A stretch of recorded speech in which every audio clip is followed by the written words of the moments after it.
This is a Archie Comics podcast, right? It is. Yes, that is correct. That is why we are here. I'm going to make a pitch to you now just because I really want to get to it. Man, I really want to do the Archie versus Predator comics on this show. I'm fine with that. Like it's wacky enough and goofy enough, and like I don't want to say it's necessarily is or isn't within our wheelhouse because we've only done like a handful of episodes. We don't really have like a quote unquote wheelhouse yet. Sure, yeah. But even though, how should I phrase this? Yeah. On one hand, I'm worried that doing Archie versus Predator is like getting into the weeds of the Predator franchise enough that it's like, you know, has like the same level of like coverage in that way that we do with Alien. Right. On the other hand, Archie versus Predator is an extremely funny idea. Yeah. So at the end of the day, I'd probably say yes. So here's my pitch, though. I don't want to do them in a group. There's Archie versus Predator 1 and 2. I think there's 9 total issues.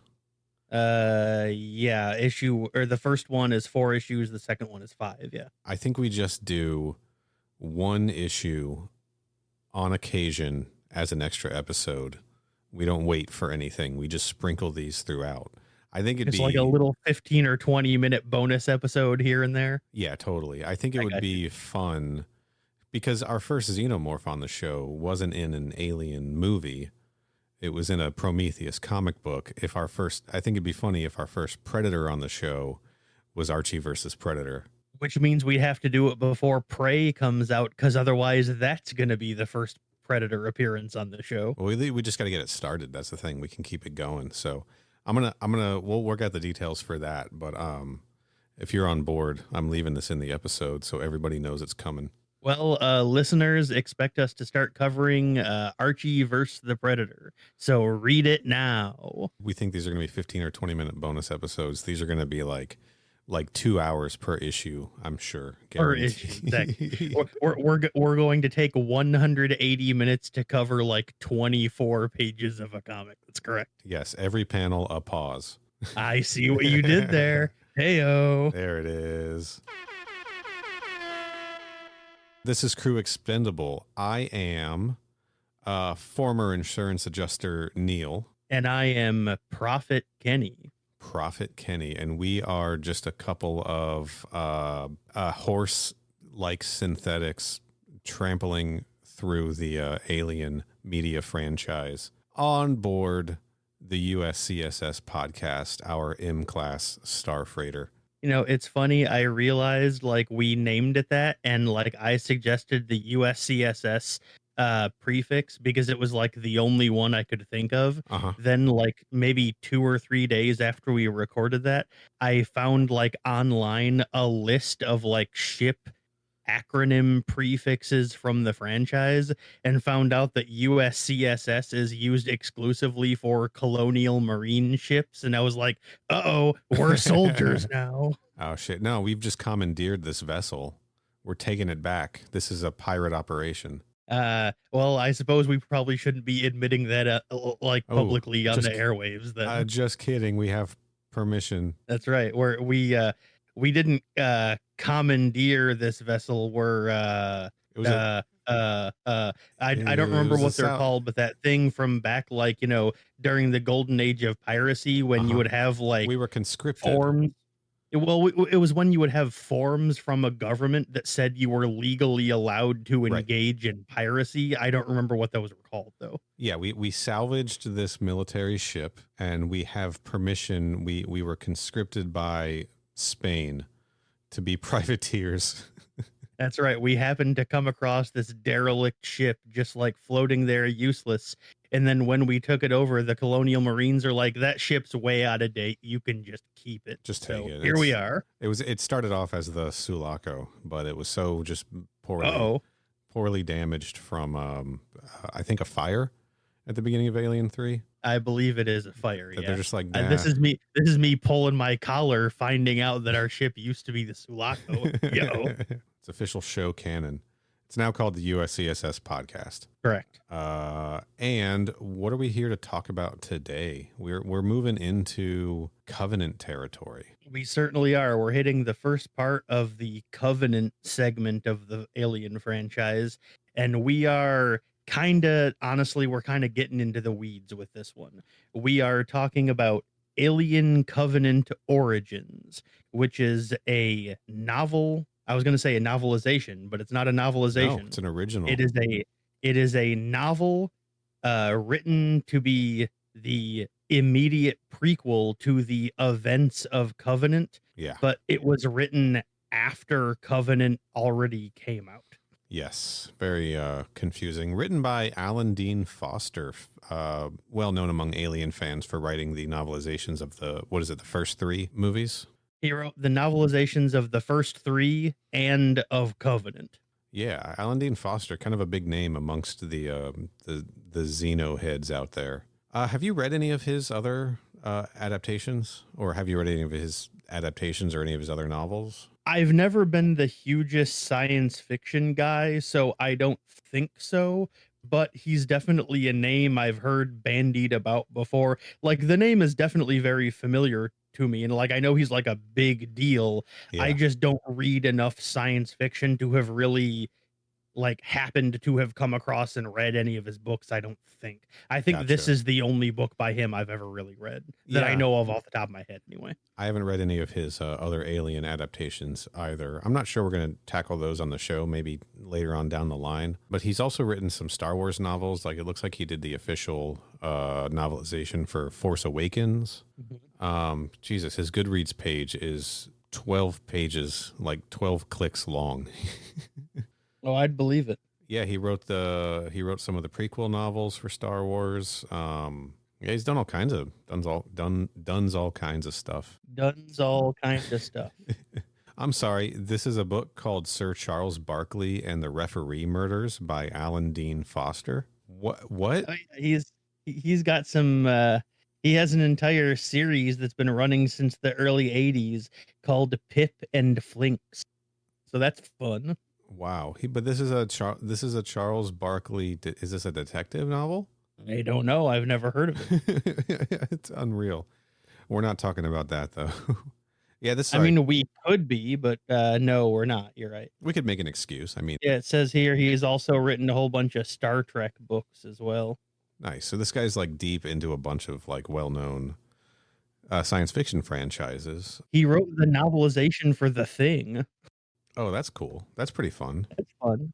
Anyway, Go ahead. This is the first Alan Dean Foster novel that I've read as well. I think we should just jump right into it. I just want to get that disclaimer up front that like I haven't read this guy's work before. This is my first experience with it. Yeah, this is the first experience of his work for both of us, actually. So yeah, I hear you. So let's just do a little company brief on what we're talking about. Kenny, I believe it's my turn to read the summary. I did it last time, so yeah, I believe it is. All right. Sorry, I'm seeing your note here. Oh my God, it's a mirage. Okay. Oh, that's not the note. That was my pitch for the subtitle for the episode. I like that. That's we're doing that. All right. Mere weeks before the Covenant's permanent departure from Earth, the newly formed Weyland-Yutani is suddenly besieged on all sides by an ever-increasing army of haters, all of whom are seething over how the company simply stays winning. Some of the haters include a part-time stripper, a doughy guy with nightmares, a horse with a gun, and some ninjas. I dig it. Good. I really had a lot of fun writing that. That was written by Prophet Kenny here. He foresaw the success of that summary. That's me, baby. Yeah, man. Boy, this is our first novel, and it was a lot to take in. It's so funny to me, just tracking our show here. We start with Prometheus, right? No xenomorphs in that. We go to Prometheus, Fire and Stone. Xenomorphs in that. We then get to Alien Covenant Origins. No real xenomorphs in this at all. Alien is in the title, and this is an alien novel without any aliens in it. If you want to be like technical, There aren't. I mean, there sort of is, but really, like, there isn't. Yeah, there's a prophet who is seeing visions, a man named Duncan Fields, who is having visions of space monsters attacking humans, right? Well, to be fair, who fucking knows whether they're space monsters or not? Right. Like, because we're fans of the Alien franchise, we know that what Yeah. he's seeing is xenomorphs, but the actual description in the actual novels of the visions he's having not only don't give any real descriptors of what they look like, they don't even really give a description of like what it is he's actually seeing. Like No. anytime it's ever described, it's just the visions are just like he's seeing scenes of carnage and nightmares all over the place. And it's like that doesn't actually tell me anything. Right. You know? He talks about like serpentine like monsters and stuff like that, and there's one point in the book where when the group of haters was jacked into Hideo Yutani's video phone, they said that they were showing him like visuals that their artists have put together based on the guy's nightmares. And I'll admit, when I saw that, what I pictured was every single image was just the cover of Aliens #1, the Marvel comic that came out just over a year ago.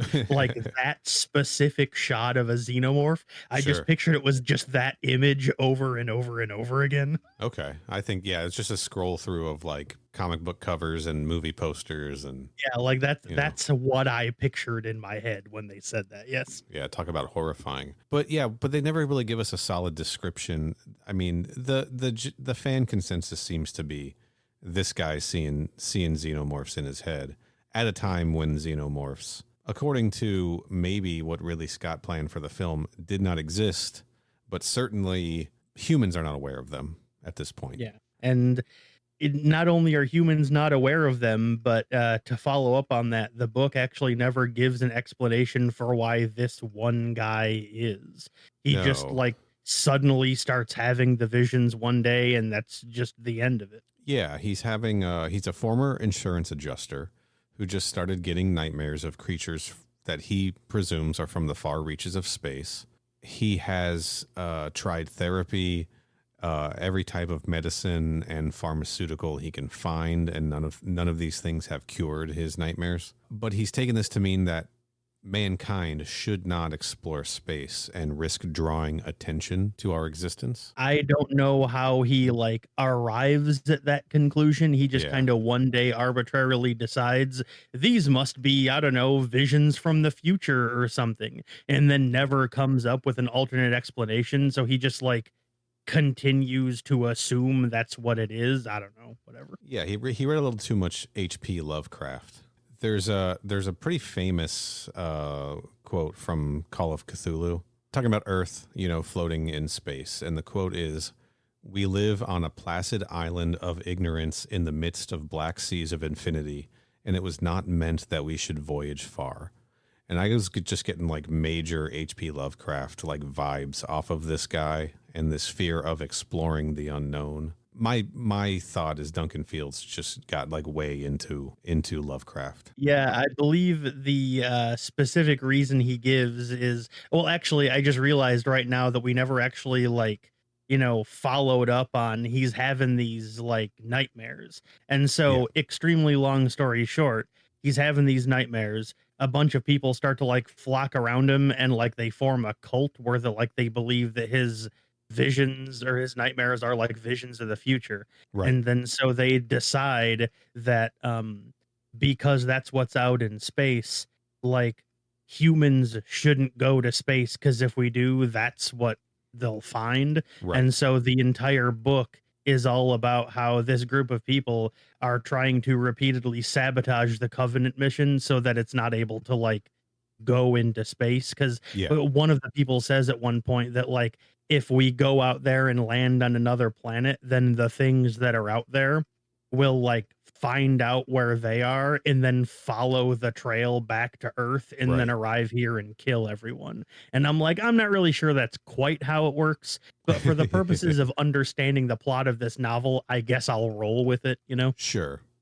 I mean, I understand I understand the fear to a point of like once our presence is known, then predators might start, not predators like the predator, although I guess technically you could argue that, but just other like vicious, you know, alien species might be able to then just come and get us and we'll just become cattle. Like, yeah, I get it. So this organization forms around this guy called the Earth Savers. Which, what a bad name. I just want to toss that in there real quick. The lame kind of name you'd expect What from a bunch of what an nerds. You yeah, just what an know? absolutely stupid, god awful name for Yeah. this group. The Earth Savers. And they're ready to like give their lives to stop the Covenant mission. What is Duncan's I guess motto? OTBD, out there be demons, right? Yeah, OTBD is what it is. Yes. Do you think they all have like what would Jesus do bracelets that just say OTBD? I was hoping they would have like Night of the Hunter style knuckle tattoos where each hand says OTBD on it. That's what I was hoping, but nobody went there. There is someone that has a big tattoo, but it doesn't say OTDB or Right. OTBD. Sorry. Sure. Yeah. I don't know. Knuckle tattoo is a little too cool for this group, I think. Apparently. But anyway, so that's the driving force behind this novel is these repeated attempts to stop the Covenant mission. But Wayland Yutani doesn't really seem to know that that's what's going on. The book kind of frames a lot of this as Wayland Yutani suspecting corporate espionage, right? Because the Wayland Corporation like went up for sale, or I guess shares probably dropped after the quote unquote death of Peter Wayland before the Prometheus mission, right? Because they thought he had died before that mission began. And the Yutani Corporation came in and purchased Wayland Industries. And like the number 2 bidder was something called, was it the Juto Combine was also after? Juto Combine. That's correct. They were like the other person that was going to snatch up Wayland if Yutani didn't. Right. So as these attacks are happening, Hideo Yutani and his board seem to think it could be the Juto Combine trying to sabotage the Covenant mission. Obviously it's not, but I thought that the corporate espionage angle was kind of interesting, like in the universe. Yeah. I mean, yeah, that's like one thing. It's like it's very clearly, well, I don't want to say it's very clearly, but to me, when I was reading it, well, listening to it, but when I was reading it, it seemed very obvious to me from the beginning that despite how often they, tossed around Juto as like the name of like, the possibility of who it is, like ever since like the second time they mentioned it, I internally was like, well, it's clearly not them. Right. Yeah. They also try to tie it to like maybe the Neo Yakuza, which the idea that it's the Neo Yakuza is so funny to me. Yeah, first off, what makes them Neo if they're still just the Yakuza? And second off, in an extremely hilarious way, they actually get tied into the plot of the novel later on. And ooh boy. Man, this thing was kind of a wild ride. It was, and it's like part of what was weird about it to me was the fact that like if you like stripped out like the name Wayland Yutani and like changed the name of the Covenant to something else, like change the proper nouns, like not only couldn't or wouldn't have been an alien novel, but it's like Ellen Dean Foster could have just made an original novel using this with all of the names changed. Like the only way it's an alien novel is because it's about the Covenant. If they had called it something else, it could have just been an entirely like unrelated, separate, like brand new novel that Ellen Dean Foster just also wrote, Yeah. Even the specific like connections to characters from Alien Covenant, we don't see the whole crew, right? We spend some time with Daniels, and we spend some time with Captain Branson, who was not really in the movie at all. But we're not going to spoil that here. Yeah. Tennessee and Ferris show up, and then we spend a lot of time with Sergeant Lope and Rosenthal, the security officers. But that's kind of it from what I remember. Billy Crudup's character, whose name I can't pull, I don't think he shows up in this at all. Oren, is that right? He's mentioned a couple of times, but he might be in like a scene, maybe. Yeah, but the story doesn't focus on him. And he's probably the one who I think needed the focus because his character in Covenant is just so confusing and kind of bad. I'll say it now. Spoiler alert for our Covenant episode. So like, and then like we don't even spend a lot of time with all of and then of course Walter shows up at the end, which is a welcome addition, but like we're not following the whole crew. They don't seem like a team, you know, like we're seeing events of like Lope, you know, recruiting officers for the trip. We see Ferris and Branson getting ready. Sorry, not Ferris. Daniels and Branson getting ready for the trip. A little bit of Tennessee and Ferris on the ship. Like they're not all together very often. They're not involved in all of the storylines. It's just like you almost didn't need Daniels and Branson in the book at all. Like from my opinion, I feel like we spent so much time on Earth with the security officers and with the Utanis and with the Earth Savers that like I don't feel any more attachment to the rest of the crew that we'll see in Covenant. Yeah, one of the things I was surprised by the first time I read this, because I actually listened, but I actually read this twice in preparation for this episode, just so I could like make sure that I had as many facts straight as I could. And like one of the things I was surprised about the first time I started reading it is that, you know, the main character of the movie, well, the two main characters of the movie, Daniels and Walter. Yeah. Walter is in literally one scene of the book, the final scene the of the book. end of the book. Yeah. And Daniels is in like maybe two scenes that matter, but then over the course of the book there's a couple of like smaller incidental scenes where they cut back to the ship, just almost like they're saying, hey, don't forget these guys are here. We don't have anything important for them to do in the book. We just want to remind you they're around. Right. And so yeah, like you said, like most of the crew is like split up and separate, because like how you mentioned, there's like, you know, Tennessee, for instance, is like, I don't want to say a big deal, but like Tennessee is like one of the characters you remember from the movie. Oh, sure. But in the book, he only ever shows up when either Branson or Daniels go to the bridge to talk to him. Right. He doesn't have any like separate scenes. He's only in the book in relation to and in context with one of the other characters. Like we never see him separately, you know. And then other than the very end of the book, Lope and Rosenthal are on Earth the entire time. Yeah. So they never see any of the crew members until the very end of the book either. It's like, it's like we're seeing all these people we know from the movies, but they're all split up and in separate places, and like we never see them, like you said, as a crew. Some of them are like literally off world, you know. Yeah. So we've got Daniels, Branson, Tennessee, and Ferris, and some of the other crew members that we'll meet in the Covenant movie. They are on the Covenant, which is docked at Gateway Station, which is in Earth orbit. Yeah. Right. Gateway Station, the same Gateway Station that we see in Aliens, by the way, where Ripley is brought in that movie. So that was a nice little name drop of Gateway Station. Nice. I don't think I caught that. Very nice. Yeah, so they're up there on the Covenant already and basically just loading, you know, checking over all of the equipment, all of the stuff. I believe the colonists are all already on board as well at this point. Like yes, I believe they mentioned that all of them are already on stasis on board. Yes. 2,000 colonists, just chilling up there in freezers.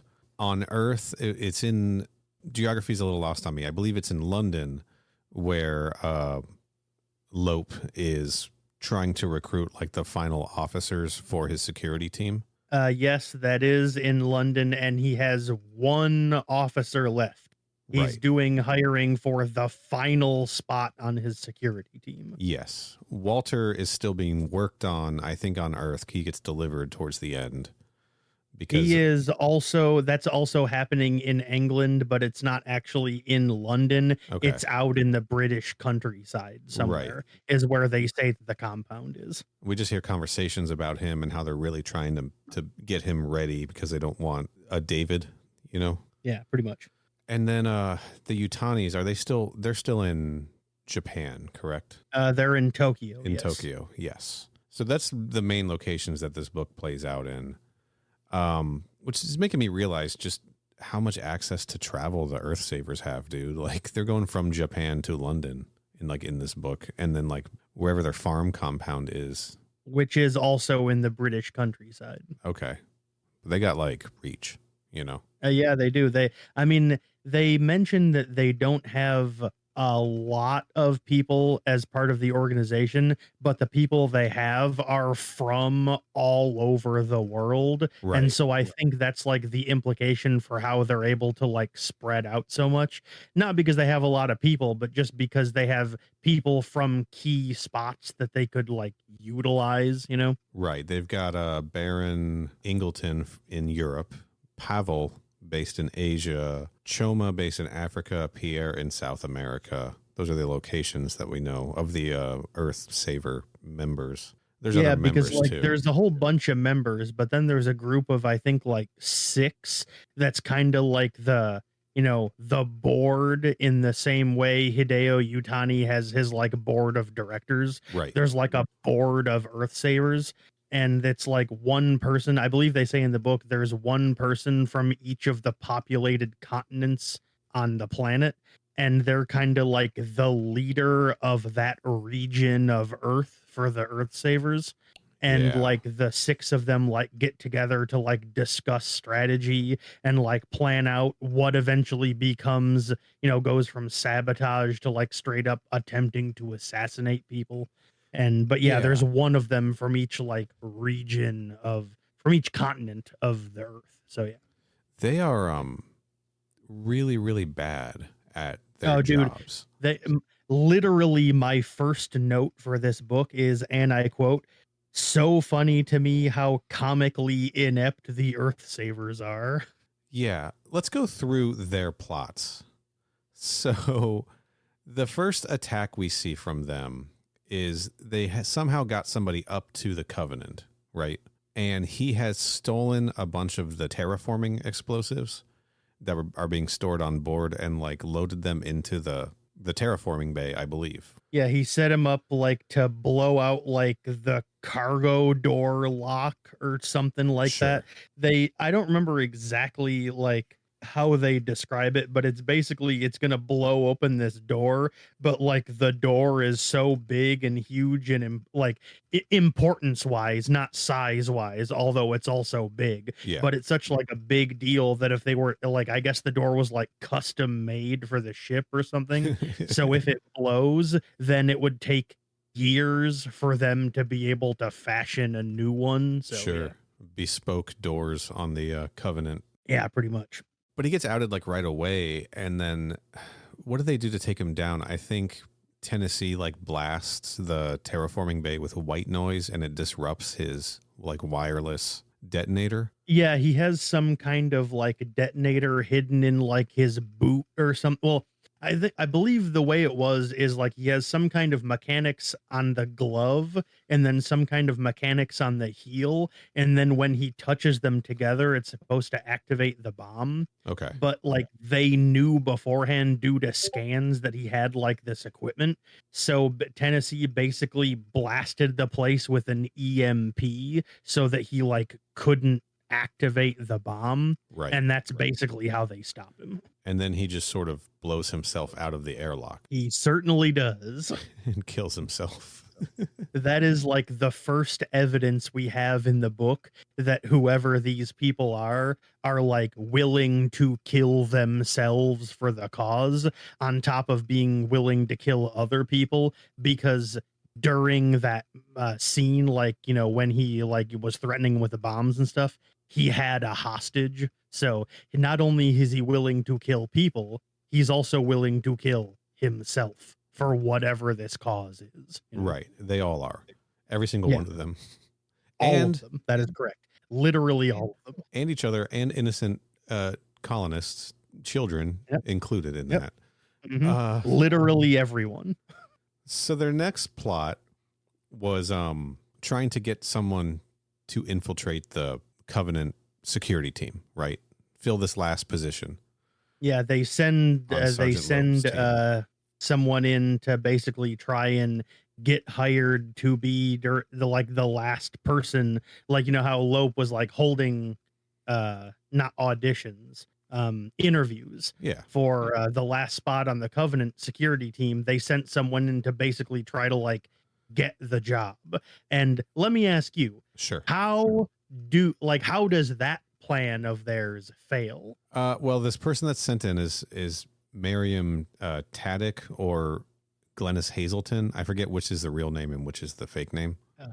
Glennis Hazleton is her real name. Okay, so she goes in as Miriam Taddick, and she's got some kind of a like disguise, right? There's these cool disguises in the future that change your appearance, but not completely. Like there's still a seam in it on the back of the neck or something. It's basically a Mission Impossible mask, like from the Tom Cruise movies. Totally. It's basically one of those. Sure. And she goes in an interview for this position, and Sergeant Lope just starts asking her questions about why do you want to leave Earth? Why do you want to be a colonist, etc. And she just immediately starts like freaking out and being like, I don't think I should have to answer these questions.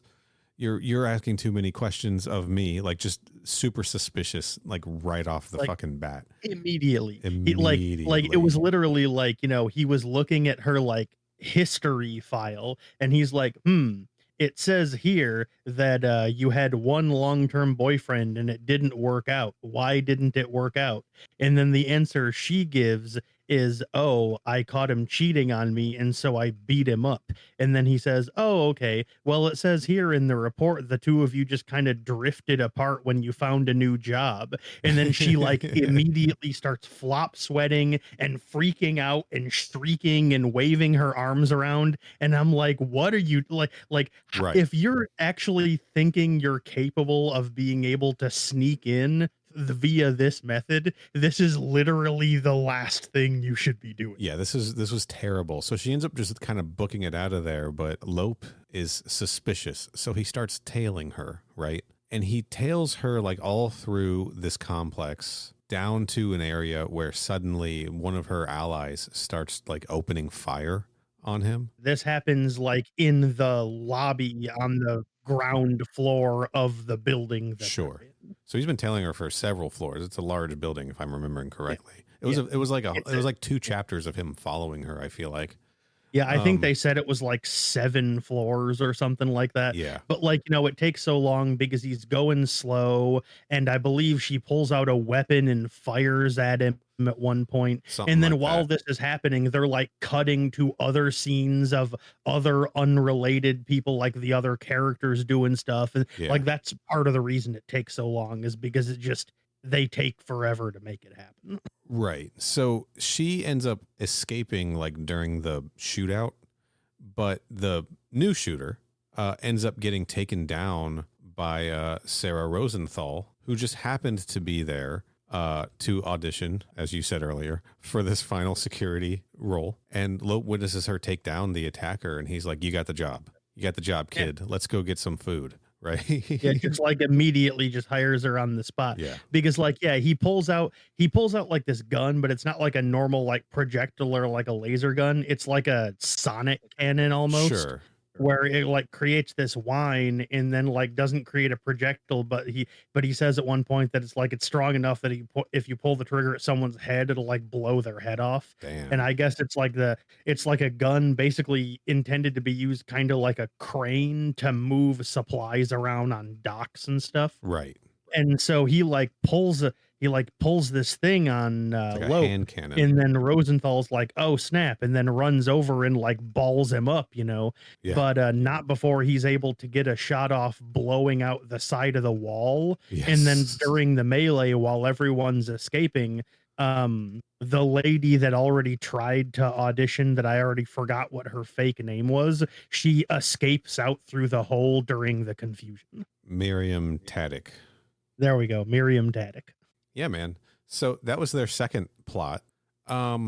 This felt sus to me. Like, I kept waiting for some reveal that Rosenthal is actually an Earth saver or something, even though I know she's in the movie, right? Yeah. I was just like, this setup is way too convenient, right? Like, like she just happens to be there when this assailant is there and take him down, and she gets the job. Like, that feels like a competent plan from an organization trying to infiltrate the security team on a colony ship, as opposed to the plan that actually happened. Like, that should have been what Miriam was doing. Like, since she had a partner, they should have set it up so that the partner tried to kill Lope, and then she jumps in and saves the day. Because if that's going to happen, and then he immediately goes, "You're hired." Yeah. All she had to do was that, and she would have gotten the job. Instead, she freaks out and runs away over routine ass questioning. You know? Yeah. Sarah Rosenthal didn't get asked about her past relationships. I guess she did later, certainly didn't. She got the job first before they started talking about all that stuff, you know? But I don't know, man. Yeah, I mean, like this, like you were saying though, like I kept on waiting for something else to happen. Like, the scene was cool in a vacuum, but it was all like, this is like standard ass, like conspiracy action thriller stuff. Yeah. I could have gotten a scene exactly like this in anything, right? And like, I'm reading an alien novel and I'm getting it in this, you know? Yeah, it's a little it's kind of the direction they seem to be going. I don't know. It's a little stock. Yeah. Like, I mean, like the scene where somebody's like, save that person or stop that person, and then somebody else comes out of nowhere and stops them, and then he's like, oh, you know, I was looking to hire, or I was looking to you know, interview someone, and you're here to interview for that job. That counts as the interview. You're hired now. Like, you see that stuff in stories all the time. Sure, it's like, come on. Yeah. But this attack prompts an emergency board meeting of Weyland-Yutani, right? It certainly does. Where Hideo Yutani's daughter, Jenny, is present. And basically, this is just a board meeting where all the higher ups are drinking Centauri whiskey and talking about, like, is it the Juto Combine? What's going on, etc. Yeah, this is the scene where the idea that it may have been the Juto Combine is introduced for the first time. Right. And it provides an opportunity for the Earth Savers to kidnap Jenny Yutani in a very daring, like, break-in into the corporate offices, fighting through security guards, right? They break into the conference room and gas everybody and kidnap Jenny Yutani. They don't kill the board. Right. They didn't kill the board. They were there exclusively and specifically just to kidnap Jenny. Right. You're forgetting the most important thing, though. It's not just some people. They're ninjas. It's ninjas. They have ninja gear. They're literally ninjas. Like, there is a scene where somebody pulls out a shuriken and throws it at someone, and the shuriken goes into the dude's forehead, and then because there is a motor on the shuriken, it buries entirely through his brain and comes out the other side. Right. They're like energy powered shurikens or something. Yeah, it's like there's ninjas, dude. There is I'm reading an alien novel and there's friggin' ninjas in it. And described as ninjas in the book. Like, he says that they have ninja gear. Yeah, like it's not just like, oh, they're dressed in black. Like, the narration literally explicitly describes them as being dressed like specifically ninjas. At this point, I'm fully on board. There is one note here that I'd like to point out that I wrote. I was going to comment, can't fucking believe an alien story had ninjas in it. But then after writing this note, I discovered that there already was one before this, a comic from 96 or something like that, called Music of the Spears. A group of ninjas fight xenomorphs and successfully manage to kill them. And but yeah, since they actually fight some Xenos in it, which is, as I even say in the notes, which is more than anyone can say in this story, because as mentioned, there aren't fucking any Xenos in this story at all. Yeah, man, they're just teasing us with them. But yeah, it turns out this isn't even the first time that an alien story has had ninjas in it. I didn't know that when I was reading this, so I thought this was the first time. But no, turns out it actually has happened once before. We're gonna have to get a copy of that story and cover that, because you know it, baby. I'm always here for some ninja content. I'm still, I mean, I was a 90s kid. Of course I'm obsessed with ninjas. That's correct. But yeah, so the ninjas kidnap Jenny Utani, and like, even though she was passed out from the gas, like she regains consciousness. They help wake her up or whatever. Yeah, they use like smelling salts on her or whatever. Yeah. They load her into the service van that they use to sneak into the complex, like unnoticed, and just basically start telling her like, well, don't worry, your dad's not dead. And this kind of makes sense they didn't kill the board, because they wipe out the board, then they may not have any leverage anymore. Whoever replaces the board may not care about Jenny Utani's life. Like, that's the way I was figuring it in my head, right? Yeah. So like, they may be like, well, we're not going to pay the ransom. We've got too much money invested in this Covenant mission. They're really trying to appeal to Hideo Utani wanting to save his daughter by canceling the mission, right? That's what they're banking on, yes. But they're total fucking idiots, and they start getting pursued by security vans. And I'm sorry, the details are hazy on me. The only part of this I remember is that after like Jenny has sort of realized, oh, this is an extremist group, they must have been responsible for those other 2 attacks. Also, even though they're dressed like ninjas, only one of them sounds Japanese. So I don't think that this is Yakuza necessarily, right? Or another Japanese organization. Yeah. Which I guess was their plan by dressing up as ninjas. They were trying to like frame Japanese people for it. Yeah, pretty much. She then just sort of like gets to the back door of the van and opens it and jumps out like as they're driving. All right, basically, all right. As you said, you were kind of unclear on this. So this is basically what happened. But that's as clear as it needs to be, I think. But please fill me in. There is one minor detail that is kind of relevant to what happened. Because basically what it is they managed to kidnap Jenny, and they had like this little like flat platform that they like attached to like the cord that holds the elevator in place, whatever you call that. I don't know what the term for it is. And it had a little motor on it, and that's basically what they used to get up and down the elevator shaft. And ninja gear. As they were either getting into or getting off of that elevator platform, one of the heels of her shoes breaks off, and it doesn't seem relevant at the time, because the reason why it's relevant isn't told to us until after this scene already happens. But one of the heels of her shoes breaks off.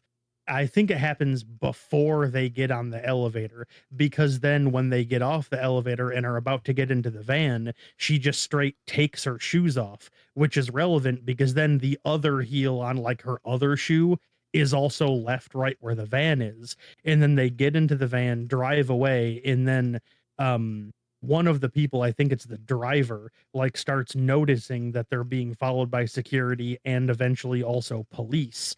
And then like the 3 people that kidnapped her start like all in a row, like happen to start getting distracted by what the driver's noticing. So when there's only one person there left, Jenny kicks him in the nuts and then jumps out the back of the door. And that's like how she manages to escape.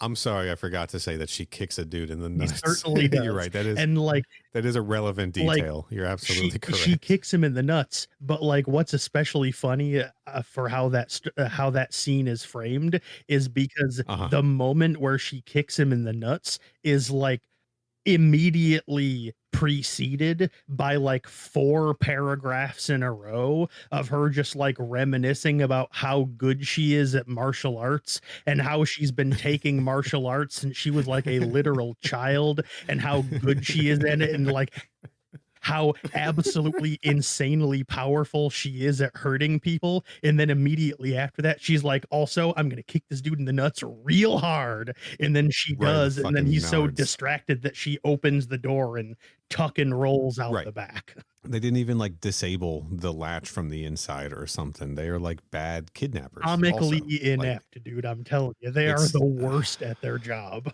the whole kidnapping plot is like an hour of her life, Yeah. I guess, you know? Yeah, she like almost immediately gets out of there. And then long story short, the reason why like her leaving the heels behind is relevant is because in the next scene, like after she's like bandaged up and back in the board, like during a board meeting, the chief of security like gifts her the broken off heels back because we find out right then that the heels have like a like basically tracking chips implanted in them, and she left them behind on purpose so that they could figure out where she was going and how she was clever. There. That's pretty clever. Yeah.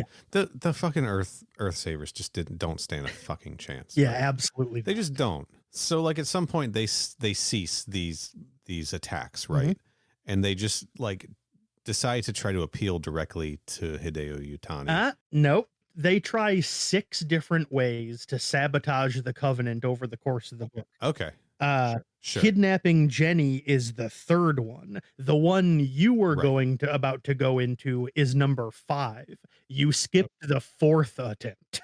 I sure did. What is the 4th attempt? Tell me about the 4th attempt is when the board of the Earth Savers decides, you know what, like the way we're going to do this is we're just going to have to get Hideo Yutani out of the picture entirely. So what we're going to do is we're going to use our resources and we're going to use our contacts and we're going to hire the Neo Yakuza to kidnap Hideo Yutani and then convince him to give it up thanks to the power of the Yakuza.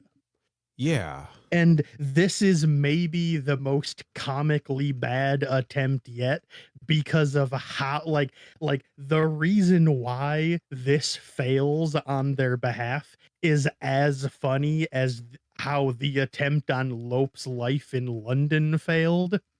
It is so ludicrously I can't even think of the word bad, I guess. I was trying to think of a more poetic word than that, but I couldn't. So was this, pardon me, it's been a few days. Was this the baseball game? The baseball game was after this. The baseball game, let's see. I think the baseball game was after this, but then again, like the baseball game, let's be real, isn't actually relevant at all to any of the narrative of the book. Yes, you're correct. It literally could appear anywhere in the novel because it doesn't actually matter at all. No, just some nice characterization between Yutani and father and daughter. Yutani and Yutani. Deceased mother and everything. So tell me about the Yakuza's plan, because I am not remembering, unfortunately. Okay. Basically what it is the Earthsavers decide that what they're going to do is they're going to hire the Neo Yakuza to basically kidnap Yutani and then like keep him out of the game long enough where they can like, I think their plan is they're going to try to like brainwash or condition him to like, you know, shut down the Covenant mission, but they also imply at one point that they also have some kind of like device they can implant in him that they can activate remotely to like blow up his heart or something, like it'll kill him somehow, but I don't remember how. And like they imply that they might like, you know, surgically implant that in him, but that never actually happens because they contact the Neo Yakuza and then we say, we want like your best hitman to like go and like kill Hideo Yutani. Right. And the person they hire, the person that like gets the thing, the contract, I don't remember what the character's name is, but he's basically like the leader of the Neo Yakuza pretty much.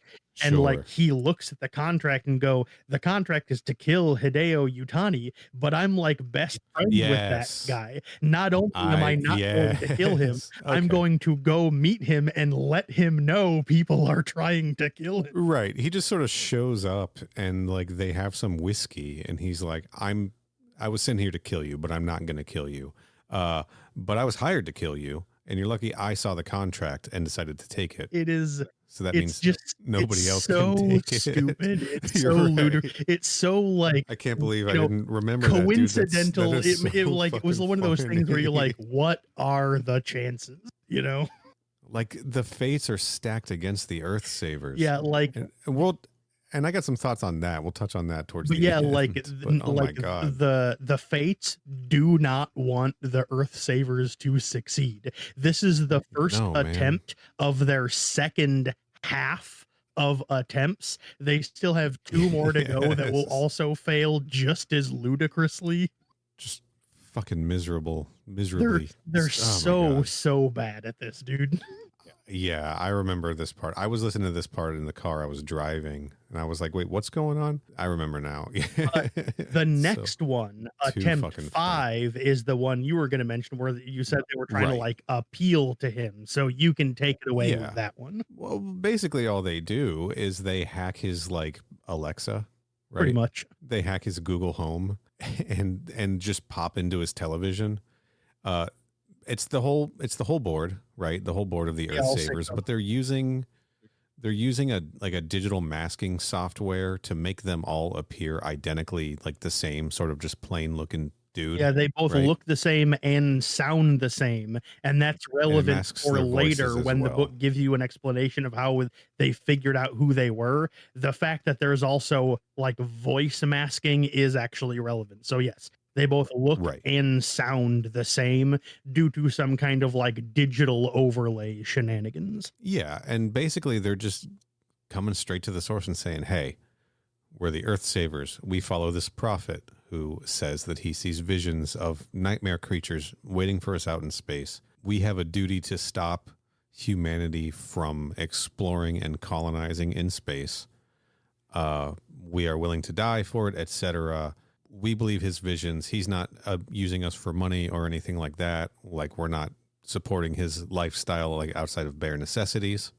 We can't show you his visions, but we can show you what we believe his visions look like." And then they do, and they show him like awful scenes of carnage and destruction and Marvel Comics alien covers, etc. Right? Mm-hmm. And they also tell him like, you don't bother recording this. Like, you're not going to get anything out of us. Like, we've covered our tracks like super well. And he's like, well, I'm going to record you anyway. Right. Yeah. And like he starts noticing like a breakdown of like the digital masking and stuff like that as he's keeping them on the line. Like, he's basically keeping them on the line as long as he can. You know, your classic shenanigans from the narration every TV implies show. that like this, like whatever digital masking they're using, it's designed in such a way where the longer like it gets used in one sitting, the like worse it gets, and it starts to like degrade after a certain period of time. That's why once he started recording, he wanted to just keep them talking, because he knew that the longer it would go, the more glitches would pop up in it. And sure enough, that's what happens eventually. So they don't have like enough bandwidth, you know, they don't have like a good broadband connection. They are in a rural area, so it kind of makes sense. But yeah, like you were saying, though, they show him all these images of what we assume to be like xenomorphs murdering people or whatever. But like the narration is frustratingly vague about what specifically it is they're actually showing him. And then like once the images stop, it like cuts back to him, and he's like sitting there with like a bar towel, like wiping peels of sweat off of his face. And like he's like looking really nervous and concerned and like shaken to his core. Whatever he saw was like so fucking scary. And then they were like, we're showing you these because that way you know the stakes and know why we're doing this. And he's all like, oh man, I had no idea. Now that I understand, I'll make sure to talk to the board and like convince them to end the Covenant project. He's like, I'll get them to delay the mission. That's a start. And then we'll start working on stopping the mission. And the Earthsavers are like, fantastic, dude. Thank you so much. Totally taking you at your word on all of this. Like, we have an accord. They end the call, and then there's a scene where Hideo Yutani is like, I fucking scammed those dumbasses. I was lying the whole time. And then it cuts to a scene of the board of Earthsavers, and they're like walking down the hallway from the room, and they're all like, that guy just lied to our faces. He's not going to do that. And I was like, well, what was the point then? Yeah. What were you guys? What was this? What was the point of having this scene in the book if both of the characters immediately were like, absolutely not, the moment it was over, and then it just never gets brought up again? Yeah, I don't know. I guess just to give us a way for them to start like getting on to the location of the Earth Savers, right? I mean, that like narratively speaking, that's really the only thing about that scene that's like relevant at all. Yes. So refresh me. So the digital masking and stuff does start breaking down. He notices it starts going out of sync and things like that. What information does he pull from this that they then apply? Basically, because there's a scene later on where Lope, because like by this point, like, you know, we'd been skipping the Right. scenes of like, you know, like what everyone else has been doing. And meanwhile, Lope Yeah. and Rosenthal have been like, you know, tracking down like the various people trying to get information and stuff. And like Lope has like Yes. not, not really a superior, but like there's a guy that like works for Wayland Yutani security and Beverage. Yeah, that was his name. Yeah. And which is very funny when you're listening to the audiobook because I'm sure it's spelled differently in the book. But in the audiobook, he's just saying beverage, and so it's really funny. Right. Beverage like a drink, but it's BEVERIDGE. I figured there was probably a D in there. But anyway, Beverage. because like even though he's not like officially part of the Wayland Yutani like security force that's like investigating this, right. he and Rosenthal basically by this point they've like volunteered to like become like unofficial assistant investigators into the organization. Yeah. And so he's like, you know, meeting with like his contact in the WY security force. And like during this meeting, the guy is basically like, yeah, Hideo like did all these recordings.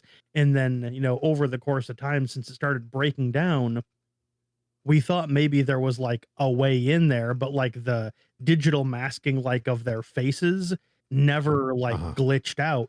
Right. But their voice masking did.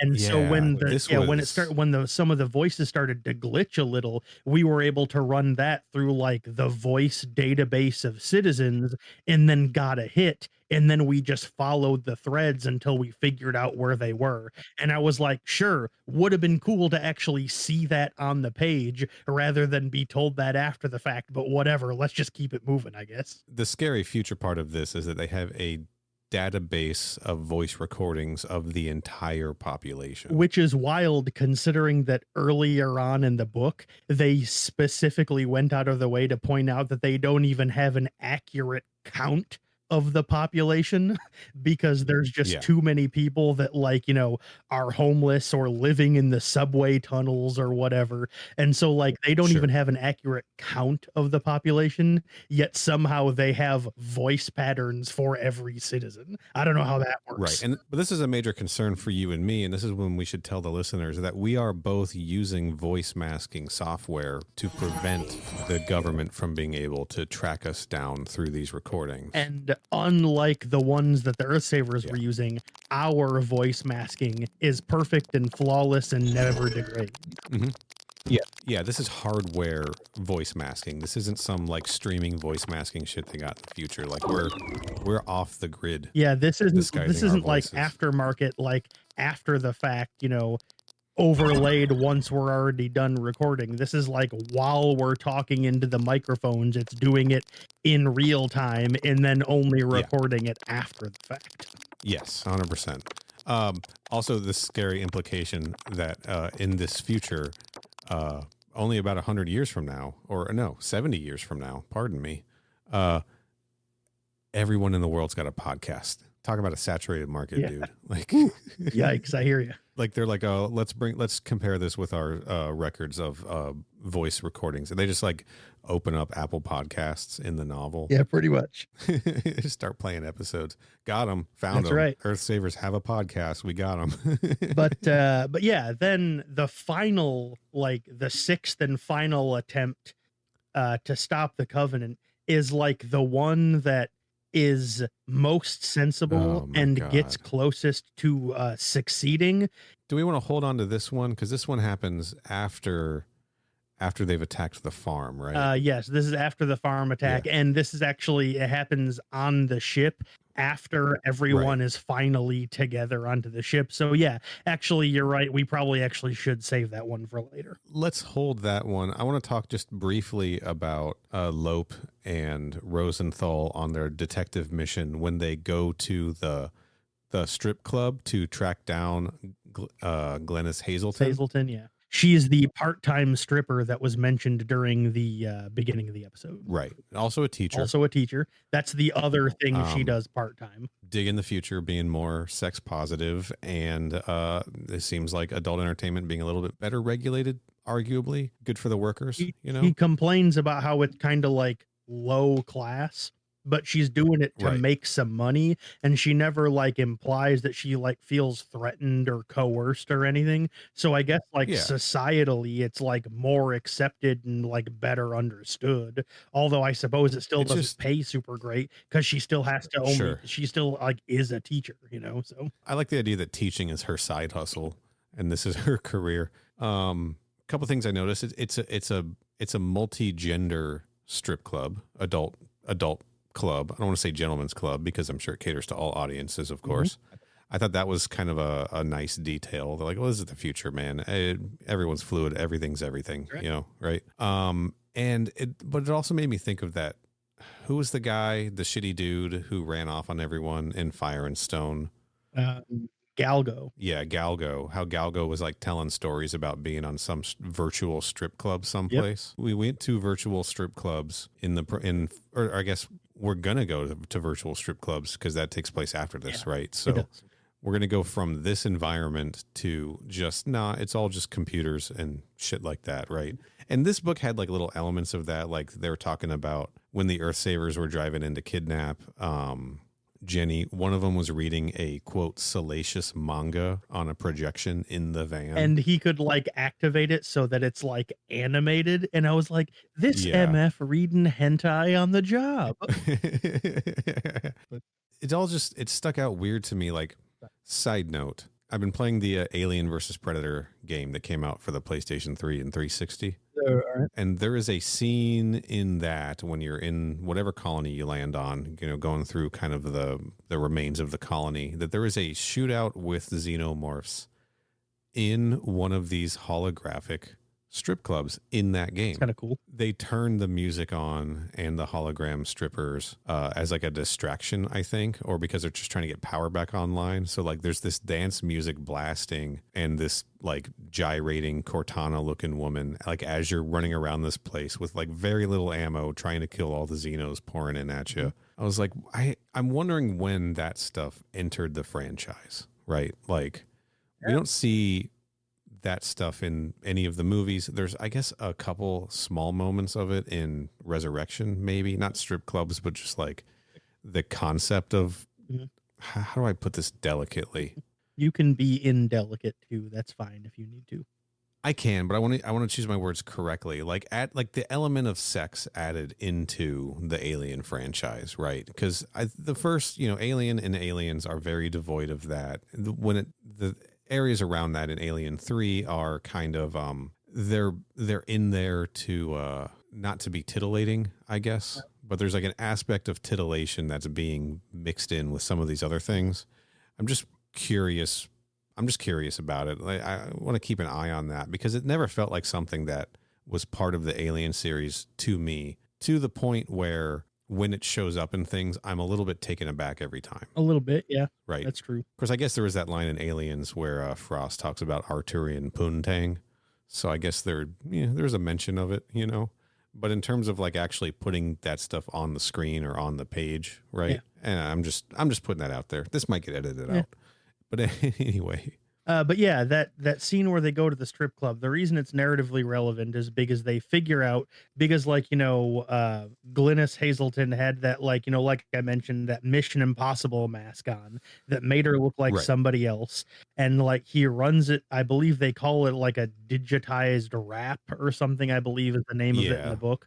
But like he runs it through a filter, and then that filter is able to like has like technology that like takes the wrap off so you can see who's underneath it, and then like he does it again, and then the machine comes back and says, oh, there's no second wrap on, which according to him happens sometimes. So then they have what the real person looks like. He runs it through the database, and then finds out that she like works at some strip club in the seedy part of town. So they go to Right. basically down there to like meet her and like get information out of her.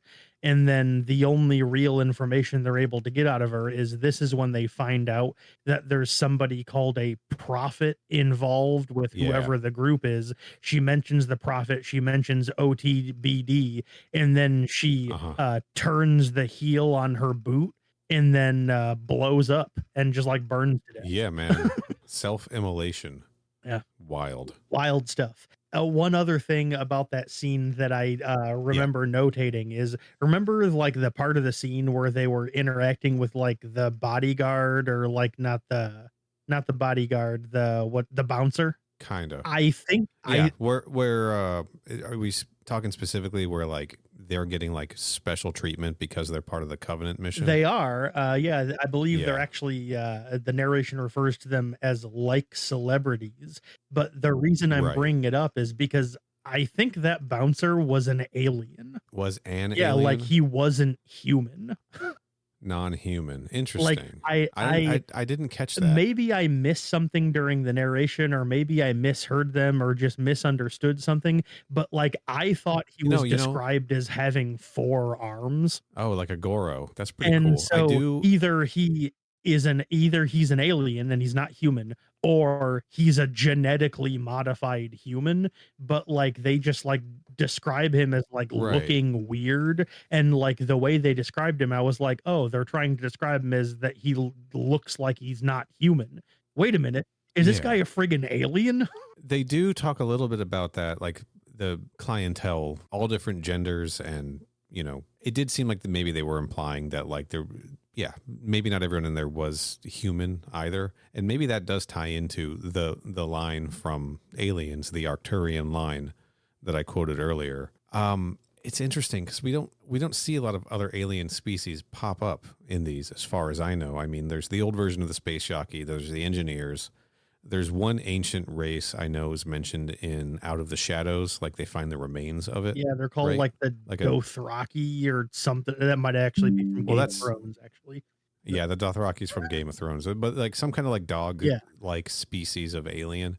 So I would really like to see more of that stuff. I do hope that this bouncer is in fact an alien with 4 arms. There is. I think the series could use a little bit of that, in all honesty. Yeah, I mean, it's like humans and xenomorphs are pretty much the only aliens that ever really show up other than engineers, I guess.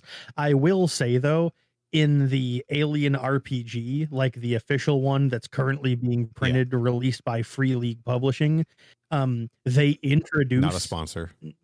Correct. I'm bringing it up because it's good, not because we're getting paid for it. But in that book, there is like another alien, like a humanoid alien race in that book that exists only, like it was created for that book. And it's basically just like another humanoid race that's like they're big like traders and stuff. Traders, that is. And like that's who, like, they run like, some big important shop that's like a space station outside of Earth or whatever. And like the description for them in the book implies they're also engineer creations, but it doesn't explicitly say, and they're like the only other humanoid alien race that appears in the book. So okay, I mean, I mean, even if it's just like, no, maybe the guy the bouncer is genetically modified, maybe there are humans out there going through stuff like that just for fun. Like, I'm all for it, man. I think that'd be a cool detail to add into the series if it's not present already, personally.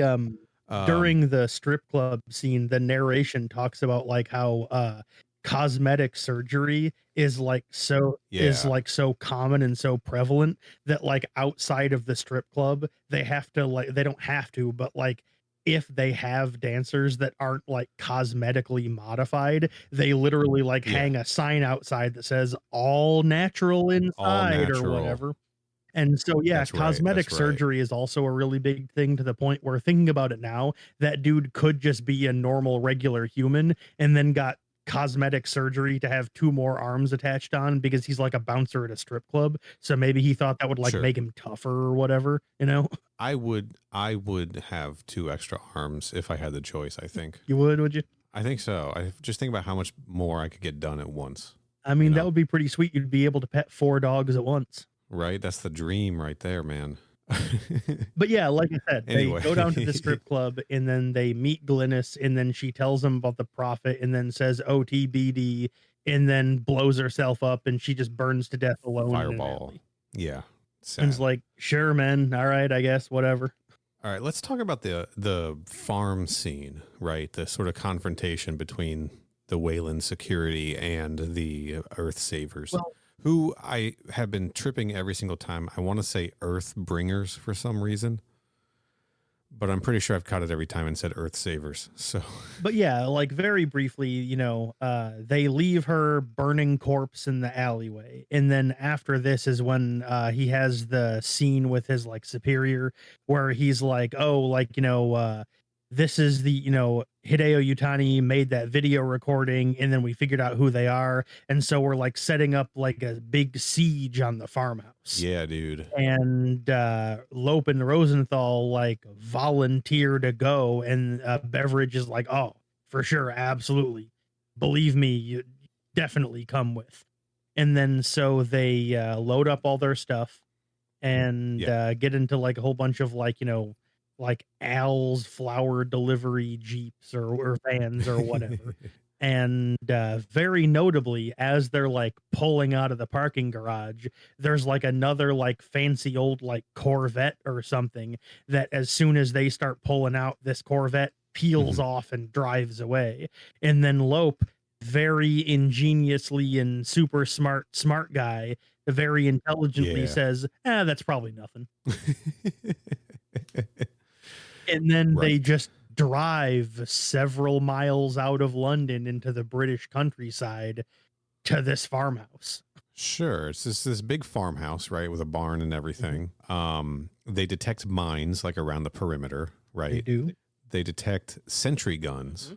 As they sort of like make their presence known, like they sort of surprised whoever's living here, right? They certainly, well, that's what they were trying to do anyway. Yes. I think they make some announcements on the bullhorn, like you're surrounded or whatever, right? Yeah. They try, you know, they can deactivate the mines, no problem. Mines aren't a big deal. The turrets are not powerful enough to like penetrate like the armor on their vehicles or something. Yeah, so they just like they use one of the big cannons to try to like shoot down like the tower by the barn or something, and then it blows part of it off, but it's revealed to have some kind of like armor plating underneath, so the structure is still standing even though they blew chunks of the exterior off. But they're like, look, we got all these vehicles and guns and stuff, like no big deal. These people in there are panicking. They don't have any aircraft to escape by. Like, we got them, right? We got them. That's what they think anyway.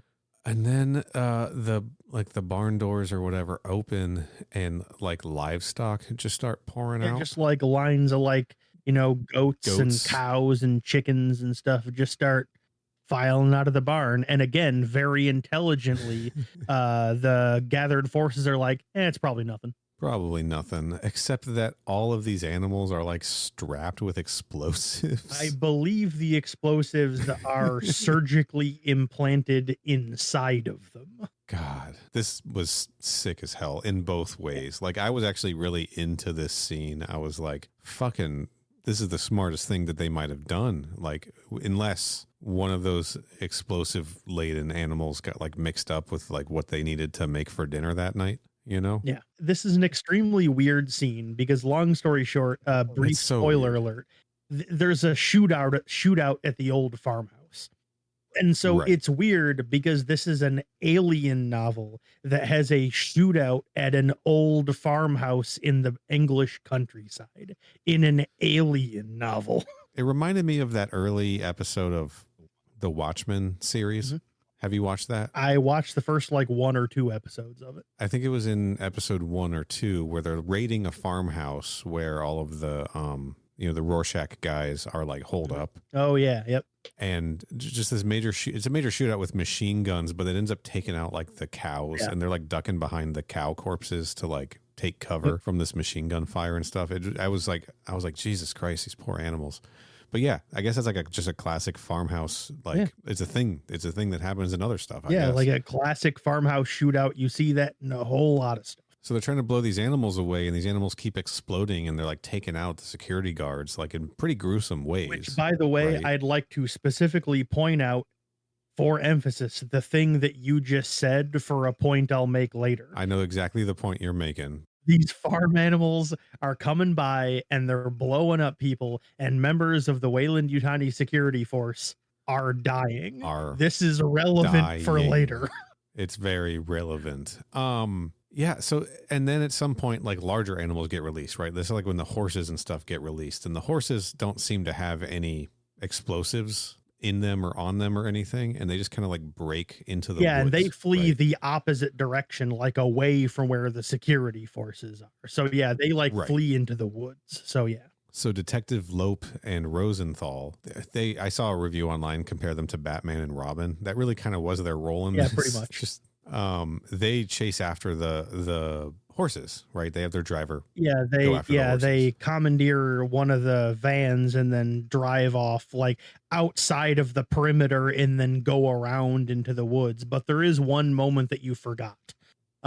Sure. At one point, the barn doors open and a big hovercraft comes out. And yes. It's taken down because before this happened, like when the security forces were starting the siege, they let loose this cloud of, I think they said like 500 little miniature drones or something like that. Right. The drone cloud. To like scan the entire perimeter and like, keep an eye on everything. And then the barn doors open up during the fight, and a hovercraft comes out. And like, they had thought, they couldn't get any like aircraft in or anything. I guess they forgot hovercrafts existed. But like the hovercraft comes out, and then the drones swarm the thing and like break it down and cause it to crash. To be fair, I also forgot the hovercraft, so I can see. So, but yeah, the hovercraft crashes, and then they unload the people that were inside the hovercraft. And there were, it's 4 of the 6 heads. It's Pavel. Yeah, it's 4 of the 6. What was the word I used? Oh yeah, the board of the Earth Savers. 4 of the 6 of them are here. One of them isn't there because he got killed by, I think it was either Pavel or the Baron earlier, because he was resisting. Yeah, he was like he objected to a plan they were creating, and so he got run through with a classic like saber, I believe it was. So he's dead. So we knew there were 5 board members left, and then they unload 4 of the board members from this hovercraft, and I believe those are the only people that were on it. And like, we know there's supposed to be another one, but I don't think these characters are aware there's specifically 6 of them. So I don't think they're ever curious where the other guy is. But we're like, where's that 5th member? And then ... And where's Duncan Fields also? Yeah. So turns out, I'm just going to say it, turns out they were hiding inside horses. They were hiding inside horses. That's correct. There's like it wasn't like a 2-person horse costume like you see on Full House. Although that would have been way funnier if it was. But it was like the future version of that, where they have these things. I forget the term they call them. I got it written down here. They're called messens. I don't know how they spelled it, but in my notes I wrote MESSEN. So. Right, because we did both listen to the audiobook of this. So I don't actually know how it's spelled. I'm assuming that's how they spell it. But basically, messens are like cyborg horses. They're like horses, but they took out all of the guts, like the literal guts, and replaced them with robotics. And they're big enough that you can ride in them. Right. They call them synthetics, but the author states it gives new meaning to horse and rider, like to the relationship between horse and rider. Because basically it's like you are inside the horse controlling the horse. Yeah, you're physically controlling it like it's some suit of powered armor. And like it has like beams in the eyes, and there's like a machine gun built into the mouth and stuff. And it's like some It's like some wacky like James Bond, Yeah, like it's like 70s movie. It's like a weird combination of medieval tank and futuristic powered armor. It's weird. It's very fucking cool because like the horse is still alive around you. You're just inside controlling it. Yeah. It's a rough thing to try to picture in your mind, but I was very into this idea. I was getting like all the livestock stuff, and this synthetic horse thing was giving me like Do Androids Dream of Electric Sheep vibes, because in like the novel, you know, that Blade Runner was based off of, having animals is a huge deal because there just aren't any anymore. It's like a sign of like wealth if you own like a goat, you know, but some people who can't afford like a real goat will just buy a synthetic goat, like an android goat or an android sheep, for instance, which is where that title came from. See what you did there. So it was like really giving me like vibes to like just of the synthetic animals in androids, and I think some other Philip K. Dick stuff too. Yeah, just shout out to a really good sci-fi author, Philip K. Dick. Shout out to my man Phil Dick.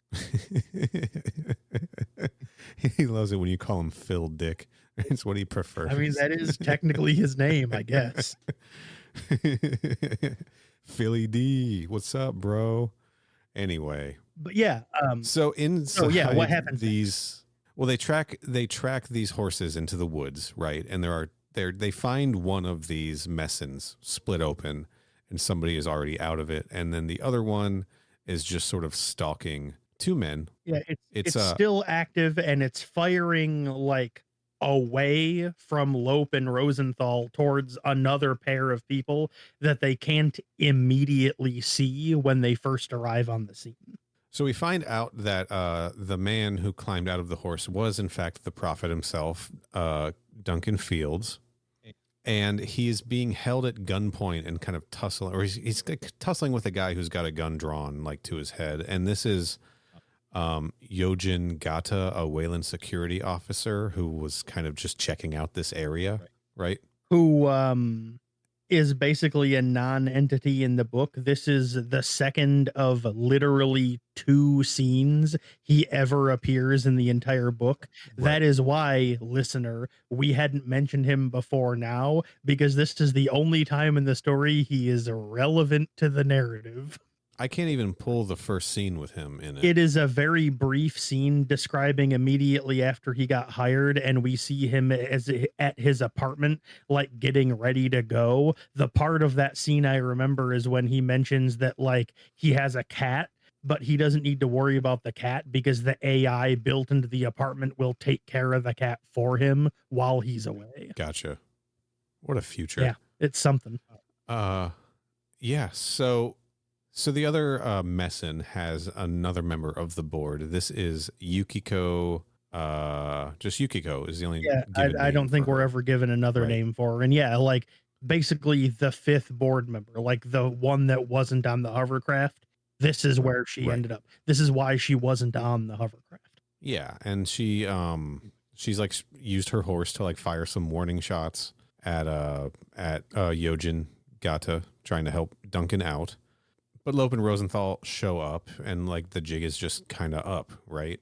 And then over the course of the scene, just kind of fuck the thing up, you know, shoot out the eyes, blow off one of the legs, basically disable the thing, like forcing Yukiko to have to like come out, you know? And then they're trying to like arrest her, and she's like, "You can't arrest me. I'll die for my cause, etc. If you kill me, I will finally have fulfilled my duty."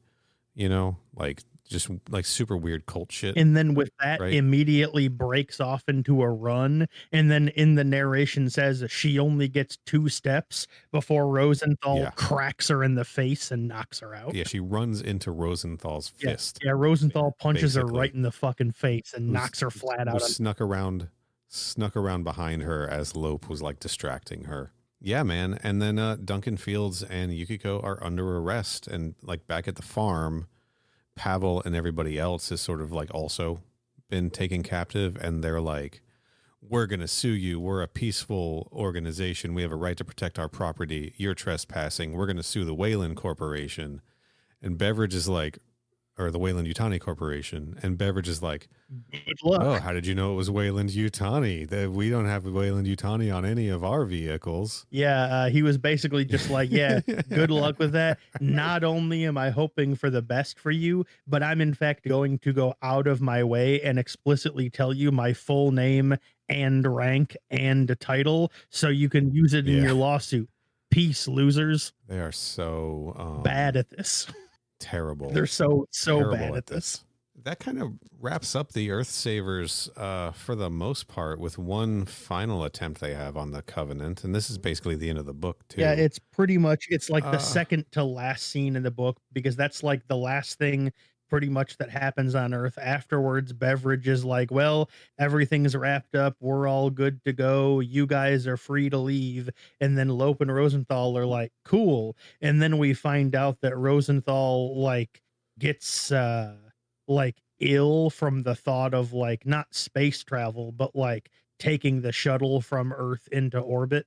She like it makes her like sick and everything, and Lope's like, okay, whatever. And then it just like cuts to everyone together on the Covenant finally. Yeah, Lope and Rosenthal have joined the rest of the crew. Everyone's getting to know each other, shaking hands, etc. Meanwhile, on Earth, two pilots who are Earth savers. They certainly are. Have somehow like, I mean, I guess they must have been actual legit registered pilots, because like they have no problems getting through security checks and all that kind of stuff. They come into this base and relieve two other pilots who are waiting to do a cargo run to the Covenant. And they're like, we're your relief. You guys have been on duty for too long. We're usually in other places, but we're going to take this one. They're like, yeah, okay, sure, you got it. We're ready to clock out anyway. These two pilots commandeer this cargo transport ship with the express goal of just running it straight into the Covenant. Yeah, they're just going to drive it right into the Covenant, try to like blow it up and like take it out and knock a hole in it or whatever. Yeah, they're just going to straight up kamikaze the shit out of this. Ultimate suicide mission. Yeah, and I just want to blow through this part. On board the Covenant, they recognize that this ship is coming in too fast. Daniels is there, Tennessee's there, like all of the major characters are there. Upworth, Ranson's there, everybody. Daniel's there, Tennessee and Ferris. The whole flight crew. Lope and what's his husband's name? Heller is there. I believe, Rosenthal isn't there because Rosenthal had already previously been walked to her quarters by Daniels. Right. So I think Rosenthal's like the only major character in the book that isn't here when it happens. And Walter technically. Walter hadn't shown up. Yeah. Yes, you're correct. So they're like, the ship's coming in too fast. They say that they're going to descend, change their speed, but they aren't. I think this is a suicide mission. They're trying to take out the Covenant. They try to get Mother to launch one of their landing crafts to like intercept it and stop it, like cause a collision. And Mother won't do it because it would create damage to Wayland Yutani property that is required for the terraforming project. Right. Sure, man, whatever. So Tennessee's like, all right, I'll go do it manually. The book tries to build suspense, but we know Tennessee's fine. Dude, we've seen the this movie. Scene has so much like false tension in it. It's like, oh no, the ship is coming in, but it's coming in too fast. Why is it coming in so fast? Oh no, Mother won't stop it. And then like they try to like reason with Mother, and then at one point they're like, you know what, don't even bother talking to her. And so in the narration they just like stand there silently and stare at each other for like over a minute until Tennessee's finally like, you know what, I'll just go down there and reprogram it manually. And then there's this false tension that they try to create by being like, oh, what if while he's in the lander reprogramming it, Mother changes her mind and decides to launch it after all? Oh no, what if that happens? And then after it launches, they're all like, oh no, what if Tennessee was still on there? We can't get a hold of him. It's like so many moments in this scene, just time after time after time after time. It's just like it's trying to create fake tension that doesn't exist because we already know Tennessee survives and the Covenant launches. Right. Like it doesn't work at all. Narratively, it's cool, but like they're trying to like ratchet up this tension, and it just does not work at all. Trying to build relationships between the main crew, which I understand, like that was the point probably, right? And show like Ferris like caring about Tennessee, her husband, and everything. It's just because we know the result, like it just didn't work for me. Yeah, it's one of the few times where doing an origin after the fact to a previous thing, like knowing how it ends up, just makes the entire thing not work. Like normally I don't have a problem with it. This is one of the few times where knowing already how it turns out just makes the entire thing not work at all. Yeah, but what does work is Tennessee does in fact launch that lander. Yeah, what works is the plan. And the lander does in fact intercept the cargo ship, and the Covenant is fine. Walter is then brought on board. He meets Daniels right away. They exchange some witty banter. They really try to establish that they instantly have like a weird trusting connection, like within 2.5 minutes of meeting each other. What the relationship, they become immediate best friends. The relationship we see play out in the movie, they were just instant friends, and that's kind of it for the book. No, that right? Literally is it for the book. Like the final scene, like the final line of the book is basically Walter's being like, "Don't worry, I'll always have your back. Promise." Yeah, man. That's the Alien Covenant origins. I liked it, but I don't see myself reading it again. I think that it was pretty well written. I think it was pretty entertaining. I think I agree with what you said, that if this hadn't been attached to the Alien series and had been a standalone novel, it would have worked absolutely fine without those connections. You know, I think this is a good book, but I think it's a bad Alien book. Right. And I don't know that it's what I wanted to see of a Covenant prequel. Same. Like I would have liked to see more crew interactions. Same. I would have liked to see some Weyland-Yutani stuff dealing with, you know, the Lost Prometheus mission a little bit more, like something that really felt connected the two, because this doesn't feel connected to Prometheus at all. It's not. This is strictly and purely a prequel story for Covenant. It is not in any meaningful way a sequel to Prometheus. No, but it does set up some interesting things. Like one thing I noticed, this is happening in 2090, right? I believe that's the date in the book. I think so, yeah. So they're prepping this like right before the Prometheus has even gotten to LV-223. Yep. I like the stuff it tackled, like the corporations, and the idea that the corporations could potentially be like at war with each other over trying to start colonization first, and strictly talking about it like because there's money in it, there's profit in colonization, right? Yeah. I like the world building it did, kind of showing like London as like this polluted hellhole that is almost unlivable in the summer. I also like that. I thought that was a neat little bit of world building, like you said. And Japan also, like just so many rich people moving there and living there that it's just like just full of rich people from all over the world, kind of leaving the poor to be like destitute there, you know, like extremely destitute. Yeah.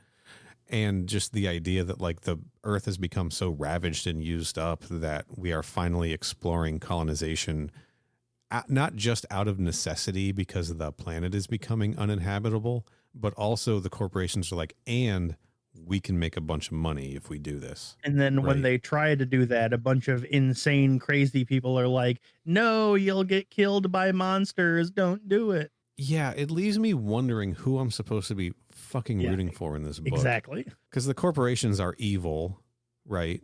The Earth Savers are insane. I mean, the Earth Savers are kind of right. Like, that's the thing. Like, he's right. Duncan Fields is correct. Yeah. Knowing the rest of the series, he's right. Those things are out there and they will kill us. But they're painted as these incompetent, like, terrorists, right? Yeah. Which is a kind of a weird mixed message.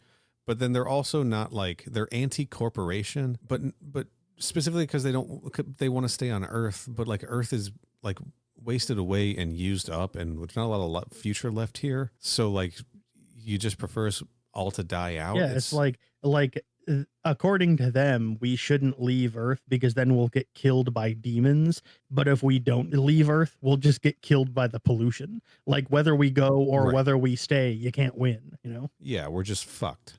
And then the crew of the Prometheus, this didn't really endear any of them to me. It just made them all look like company men, right? Like loyalty to the company, following orders, all of that kind of stuff.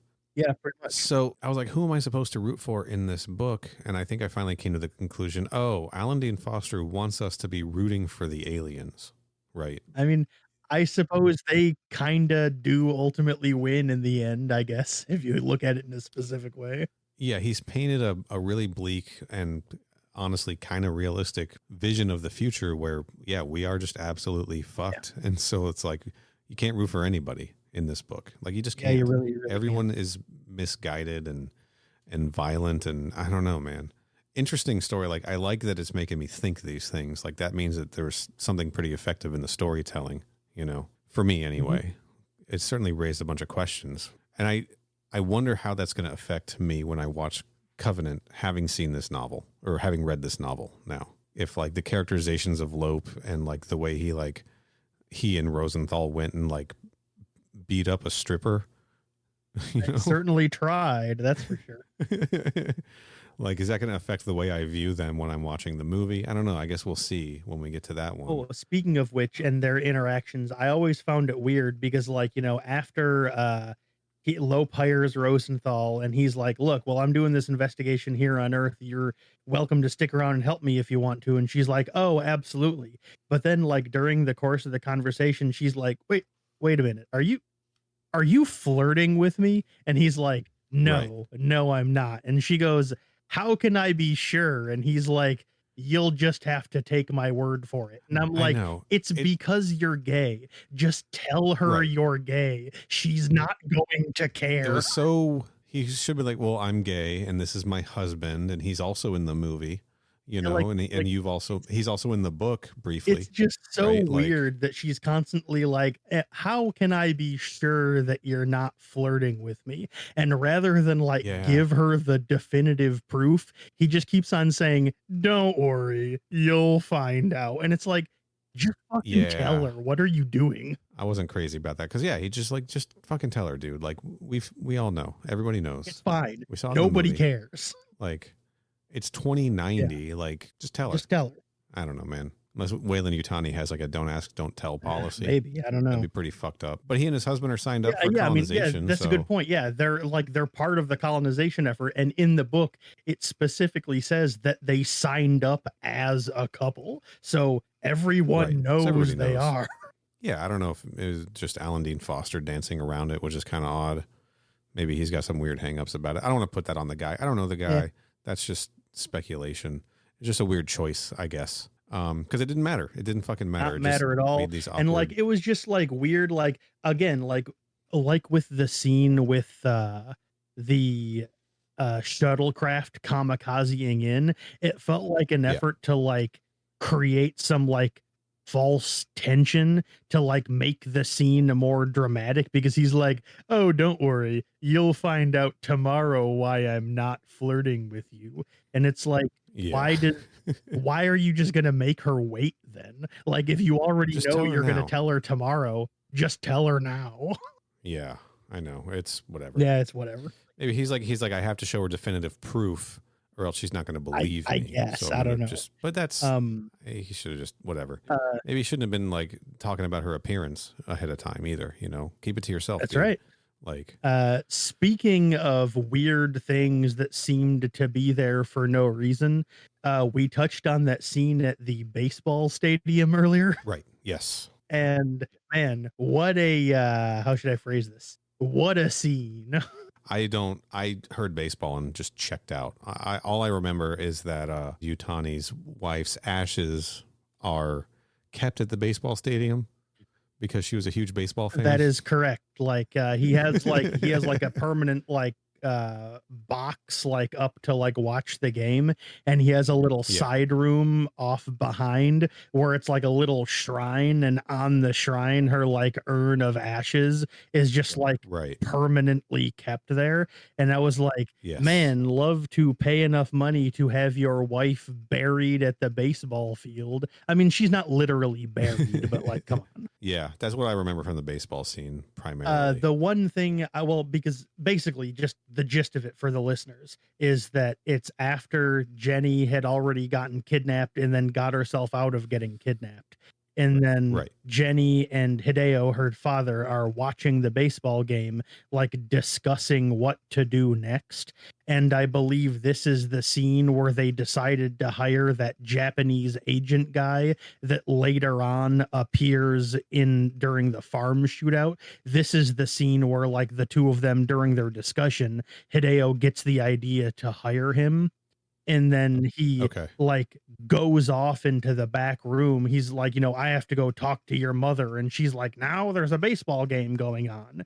And then he goes into the back room. And when he goes into the back room, like the Ashers are there. And that's like how we find out she's dead. And then he like has like a consultation with her ashes where he's like, talking through all of the problems and what's been going on and stuff.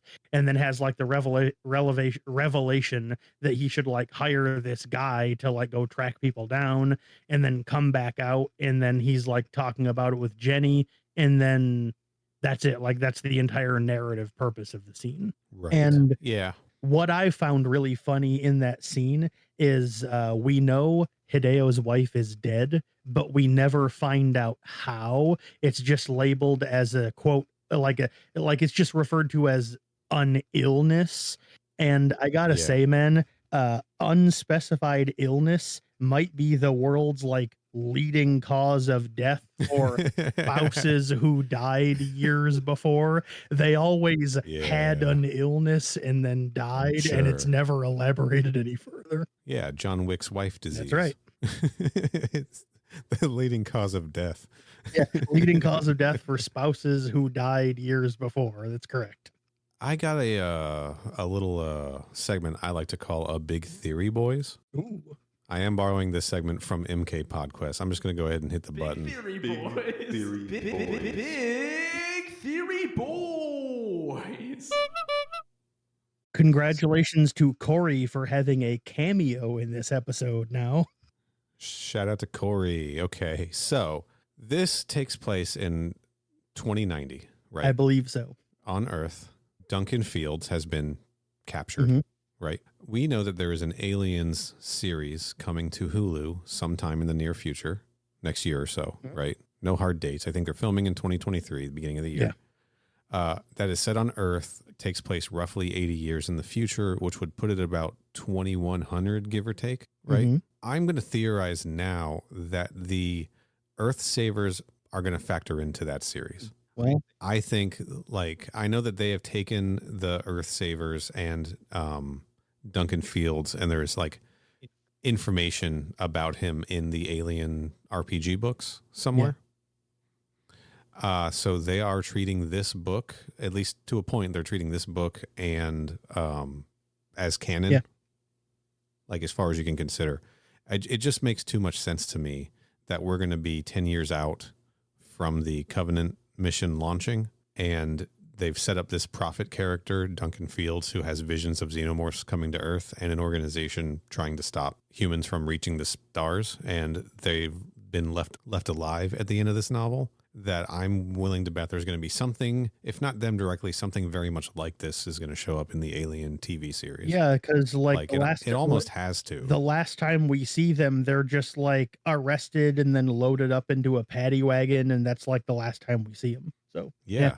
And not only that, but in old Aliens comics, we see aliens arrive on Earth, and we see religious fanaticism rise up around them in the Mark Verheiden series. That certainly the first Dark Horse run definitely dealt with a lot of that stuff. So this to me felt a little bit inspired by that as well, and I think that that's something else they might pull from for the TV series. But I'm almost willing to put money on the fact that the Earth Savers are going to factor into the Aliens TV series. I mean, that's all. That's a pretty good guess considering that, like, I'm sitting here trying to think about, like, if you're going to do a story set in the alien universe that takes place on Earth, this is Yeah. one of, I mean, not counting, like, the comics that are, like, now due to the existence of, 3 and Resurrection, technically not canon anymore, like, not counting that Right. stuff. Uh, the Earth Savers are really, like, the only real, like, major storyline that takes place on Yeah. Earth in the franchise that, like, hasn't been resolved. So I'm also not predicting that there's going to be like a global overrun of xenomorphs in that movie, or else it would kind of negate Alien. yeah, I really hope not. So an organization like this, it gives something for there to be a conflict between the company or whoever's involved outside of just the alien, someone else for them to have conflict with, and can kind of keep the alien story small and relatively contained. Like, right? yeah, keep it like on the fringes, because like if you assume that, like, Prometheus and Covenant are going to be canon to the show, then aliens can't really just like be running around goofing off like on screen. No, so not really. Working Duncan and the Earth Savers in is a good way to keep the xenomorphs like relevant to the narrative without having to actually have them be there in the show, Yeah. But I do think we will get some aliens in that. Like, there's got to be, like, they can't do that to us. I mean, the one time they tried to make an alien movie without xenomorphs in it, everyone complained so bad that Ridley Scott scrapped his plans for the sequel just so he could work xenomorphs into it. So yeah.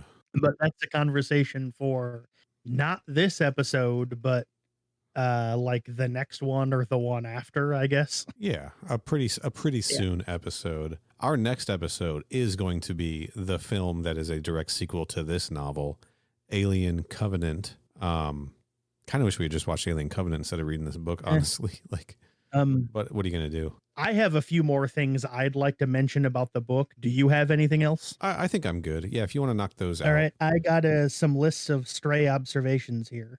Okay. Let's see. During the scene where Jenny gets kidnapped, they point out twice over the course of that scene that she has a super expensive jewelry collection, but it never goes anywhere or gets brought up again. So I don't even know why they bothered. Like, it's not relevant to the story at all. Sure, just to show off how rich she is. During the conversation between Lope and Rosenthal when they first meet after she saves them from that dude with the sonic gun, we find out that part of the qualification progress for Covenant security team is that you have to win in a hand-to-hand fight against a macaque, which is also very funny to me. Okay. And there's one last little like segment, I guess. I don't really have like a name for it. It's just like a grouping of notes that I took while I was going through, because you said you also listened to the audiobook, correct? Yeah, I did. All right. I don't know about you, but I caught several times evidence the fact that this book needed another pass at the editing process, because I found a whole lot of inconsistencies over the course of this book. Sure. They get Lope's name wrong, for starters. They do. In the book, his name is consistently given as Carl, even though in the movie it's Daniel. But then near the end of the book, somebody refers to him as Daniel Lope. So not only do they get his name wrong in the book, but then they get it wrong again by changing it 2/3 of the way through and giving him the one he has in the movie. Daniel's his husband, Jacob Branson, is consistently referred to as Jacob Brandon for the entire book. Yeah, that's a big one. The end of the book, like during the kamikaze run at the end, we find out after the ship explodes that those two pilots sent one last like message before the ship exploded, and we're told after the fact that message is OTDB, which is not the catchphrase of the Earth Savers. OTBD would be the correct one. Out there, demons be. Still kind of works, I guess. And then one that I teed up earlier, during the siege on the farmhouse, we literally see like a dozen Wayland-Yutani security dudes getting killed. Then after it's all over, during the aftermath, the Beverage is like looking around. He's like, man, I'm glad that went off without any of my dudes getting killed. And I'm like, what the fuck are you talking about? Yes, really glad you circled back to this because we set that up for sure. Yeah. Multiple descriptions of arms getting blown off and faces getting blown off and all kinds of stuff from these exploding farm animals. Like somebody's head, like during an explosion, like at one point, somebody's head gets like turned around like 180 degrees in the opposite direction. I'm like, that guy's fucking dead. You know, somebody takes a bone directly through the face, you know? I took that to mean more like he's like, well, we lost a lot of security officers, but they aren't technically my team of security officers. My team all survived because they stayed in the vehicles. I sent the other people in, but I don't think it's really that. I think this is just. There's also during that same scene how I mentioned that there were 4 people that came out of the hovercraft. In the narration, they say that there were 6 people that came out of the hovercraft, even though there was only supposed to be 5 members of the group at that point. And then after describing everyone, the narration says they got all 4 people out of the hovercraft. So first it was 6, then it was 4, but it was they fucked that up. Definitely needed. I kind of wonder. Some of these things are listed on the Xenopedia article, but I wonder if there was maybe a mistake, like maybe the audiobook got an earlier draft just to get the recording done in time for publishing or something. I don't really know how those things there work. was also one other thing. Speaking of those messins we talked about earlier, they're described as basically cyborg horses. They're like horses with like guts and internals of like robots to like have them running around and stuff. But in the narration, when they're describing what a messin looks like, the narration describes them as, quote, part robot, comma, part synthetic. So they're half robot and half robot. Got it. I don't know. I mean, I think that there is a distinction in there between the synthetics and the androids. Like, I think android maybe is a catch-all term, or like, because like the worker Joes are not synthetic. Yeah, humans, they're definitely. I mean, they're explicitly pointed out as being described to be very obviously not recognizably immediately human. So right. So some kind of mix between the two, maybe. I don't know. We'll keep an eye on that too, because I think there's also like combat cyborgs and stuff that aren't fully synthetic androids as we know them from the movies. I did only have 1 or 2 last things to mention throughout the course of the book. They kept referencing the planet the planet that the Covenant was going to as Oriage 6. When that's not how it should be pronounced, because if it was, that's how it would be spelled Oriage, which is not how the name of the planet is spelled. Yeah, it's Oriage 6 is the planet, and he says Oriage 6 every single fucking time. That reminds me, I was listening to a Predator audiobook, and the name of the species, the Predator species, Yautja. The pronunciation of that is supposed to be something close to Iwatia. All right.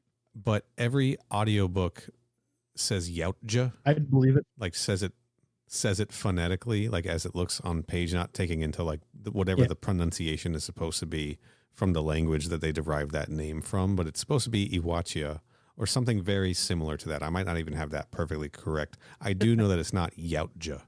So I just want to say that here now before we jump into the Archie versus Predator stuff.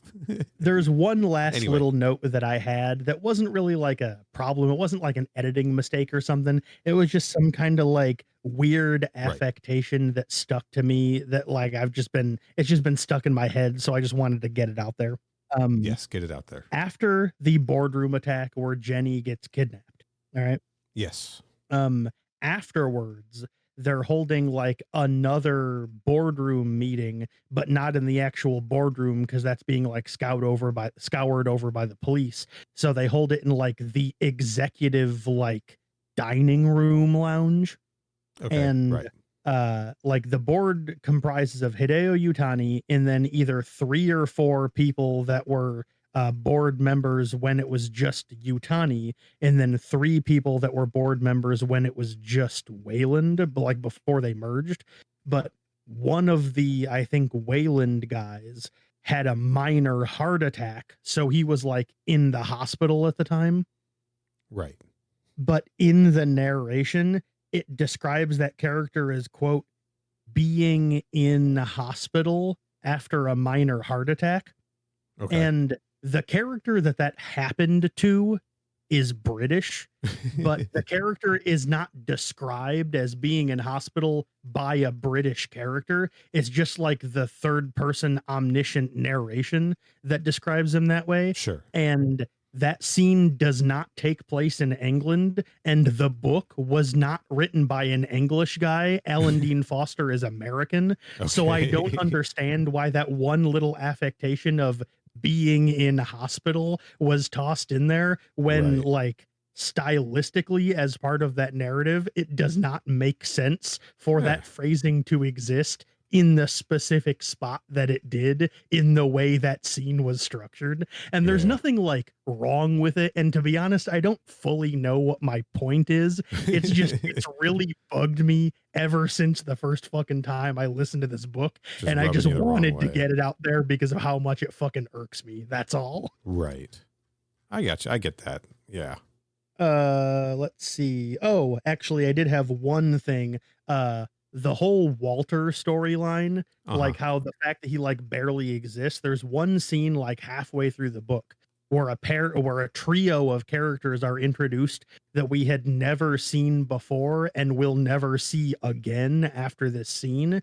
And they're basically like, look, you know, this one guy, like the reason we can't send out Walter is because every single department that controls, like that builds him, needs to sign off on their department. Right. And this one guy won't do it. He's the only one that won't do it. We've been hounding him for weeks to do it. I'm going to go up there to his office and convince him to do it, even though I've been doing this dozens and dozens of times and he still won't. And then she goes up there and like, can you sign off on the damn Walter project? And he goes, sure, I'll definitely do it. And then she goes, okay, thanks. And then the scene ends, and then it never comes up again until Walter shows up on the Coven at the end of the book. Yeah. And I'm struggling to understand why that scene was necessary or relevant at all.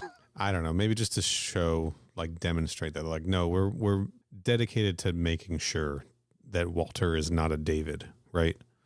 Like, that's the only thing I can think of, just to show like the precautions maybe they're going through for the synthetic because they recognize there was something wrong with the David model, you know? It was just, what was weird about it to me is that the narration, like the way the backstory the characters give during conversation makes it clear that they have tried to convince this guy to sign off on this project so many times before the moment we're seeing now, and he kept saying no. Well, and then they go see him again to tell him, and then this time he says yes for like no reason at all. We all know that guy who just doesn't want to get his work done, you know? There's I also have a very brief note here about how the reason I brought that up is because I had a little section here where they talk about like plot hooks that were introduced and then never go anywhere. Okay. And then the other one is that Japanese security agent that's only in 2 scenes of the book. Yeah. And if he literally wasn't in the book at all,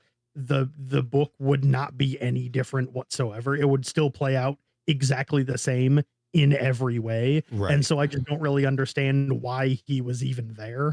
I thought they might have been setting him up at the end to be like a covert Earth saver, right? Like this somehow was their plan to get somebody inside by getting captured or whatever, like a Joker scenario, you know? But it didn't. But you're right, it didn't go anywhere. you know? Yeah, if that Japanese security agent, I already forgot what his name was, like, if it turned out he was an Earth saver, that would have been cool. Like, you know, like, he had, Duncan there, and they're like, "Oh, man, thanks for capturing him," and he's like, "Oh, yeah, no problem," and then turns the gun on Lope and Rosenthal and fires at them and tries to run off with him. Like, Right. that would have been cool. That would have been a neat twist, and I would have been like, "Oh, that's the reason that character is there, to Yeah. do that." But it's like that doesn't happen. The guy's just like, "Yeah, I'm glad to help. Thanks for that backup." And then he just drives off and we never see him again. And I'm like, what the hell was that? Yeah. I don't know. Something is set up that just they didn't Never follow went through anywhere. on. Maybe he'll be the main character of the Alien TV series. That would be cool. Yeah. But yeah, I don't think I have anything else. I mean, what did you think of the book?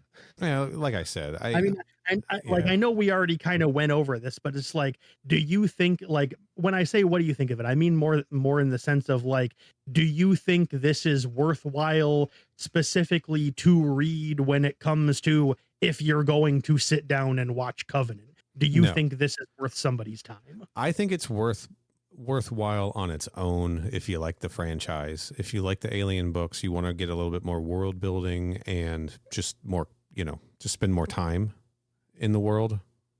I think it's worth it. I do not think it's necessary for viewing Covenant. I don't think it adds anything to the movie.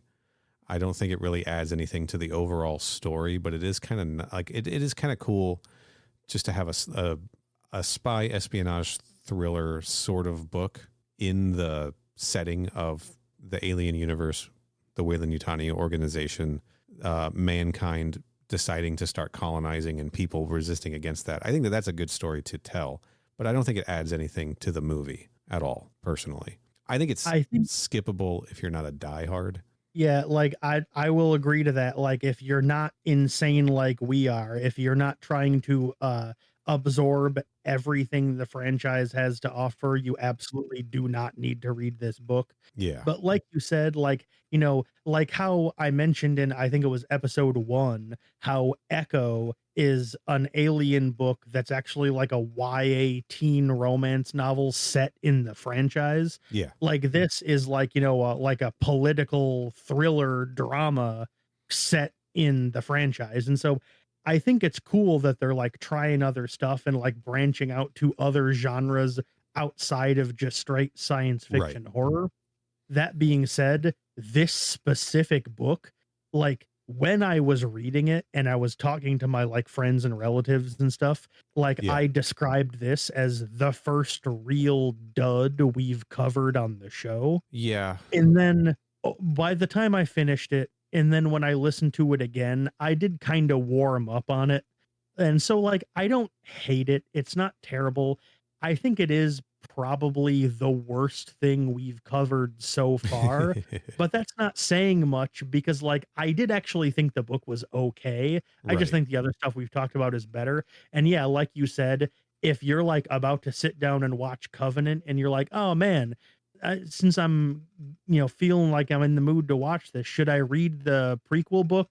Don't bother. Like, nothing in this book is at all in any way relevant to the plot of the movie. Like, really the not. only thing that the only thing this book does that comes into play in the movie at all is this book is the explanation for why the Covenant only has one lander when it takes off. True. That's it. That's it. That's the only thing that matters. Yes. And even that kind of barely matters because they still had one lander. Yeah, like, because they even say they have 2 landers, and like when they're talking at the end of the book about like how if they should launch the lander or whatever, and somebody's like, well, won't we need it? And Daniels is like, well, we have a second one. And I was like, well, there you go. Problem solved. Yeah, I think that this is skippable. This is for the diehards. Absolutely. It's not fun. terrible, but it's honestly not really worth your time. If you do take the time, it's not bad, but it's not really worth anyone's time. If you got like a long drive or something and need something to listen to, like, you could definitely do worse. The audiobook's about 8.5 hours long, give or take. So yeah, but I won't be revisiting this one. I do think I just specifically because it just doesn't add anything directly to the franchise, right? I mean, we already knew Earth is a shithole because Ron Perlman says, "Earthman, what a shithole" in Alien Resurrection. Like, he certainly does do that. That's correct. Like, we knew things were bad already, but if you want to see some of that stuff, like, it's here, you know, if you're yeah, into like those I will ideas. admit, like the descriptions when Lope is like walking around in London, like talking about like how, you know, the fog is like choked with chemicals and so thick you can barely even see 10 feet out in front of you, and like the river's like so choked with shit that it's like it almost barely even flows, Yeah. like all the stuff, the book describes about like how shitty everything is and how like unlivable the planet is. I did think all that stuff was really cool. Yeah, and it's a Like, it was good cautionary tale. description. It added something, like you said, it was effective world building, which is the one thing this book does really, really well. Yes. So that's it. I think you can pass on this one for the most part. But if you love corporate thrillers and those kinds of things, it's probably right up your alley. Yeah, and it doesn't have xenomorphs in it. So like, you know, again, like make sure you know that before going into it. This is just straight up like a corporate thriller, like political intrigue and stuff. There isn't monsters. There isn't people getting ripped apart until the scene near the farmhouse or in the farmhouse where like the, you know, cattle are blowing up and killing people. But beyond that, you know. Yeah. Yeah, like I said, at first I thought this was, you know, like I said, I thought it was like the first real dud we've covered, and my opinion changed later. But yeah, this book didn't wow me. I'll put it that way. Yeah, me neither. All right, Prophet Kenny, I think we got to wrap this up for today. Got to get back in our hypersleep chambers until next episode. Yeah, until we get to Oriage 6. So yeah, we're going to talk about Alien Covenant next time. Until then, Kenny, where can people find you? You can find me on Twitter. My handle is at CYHOBBEZ.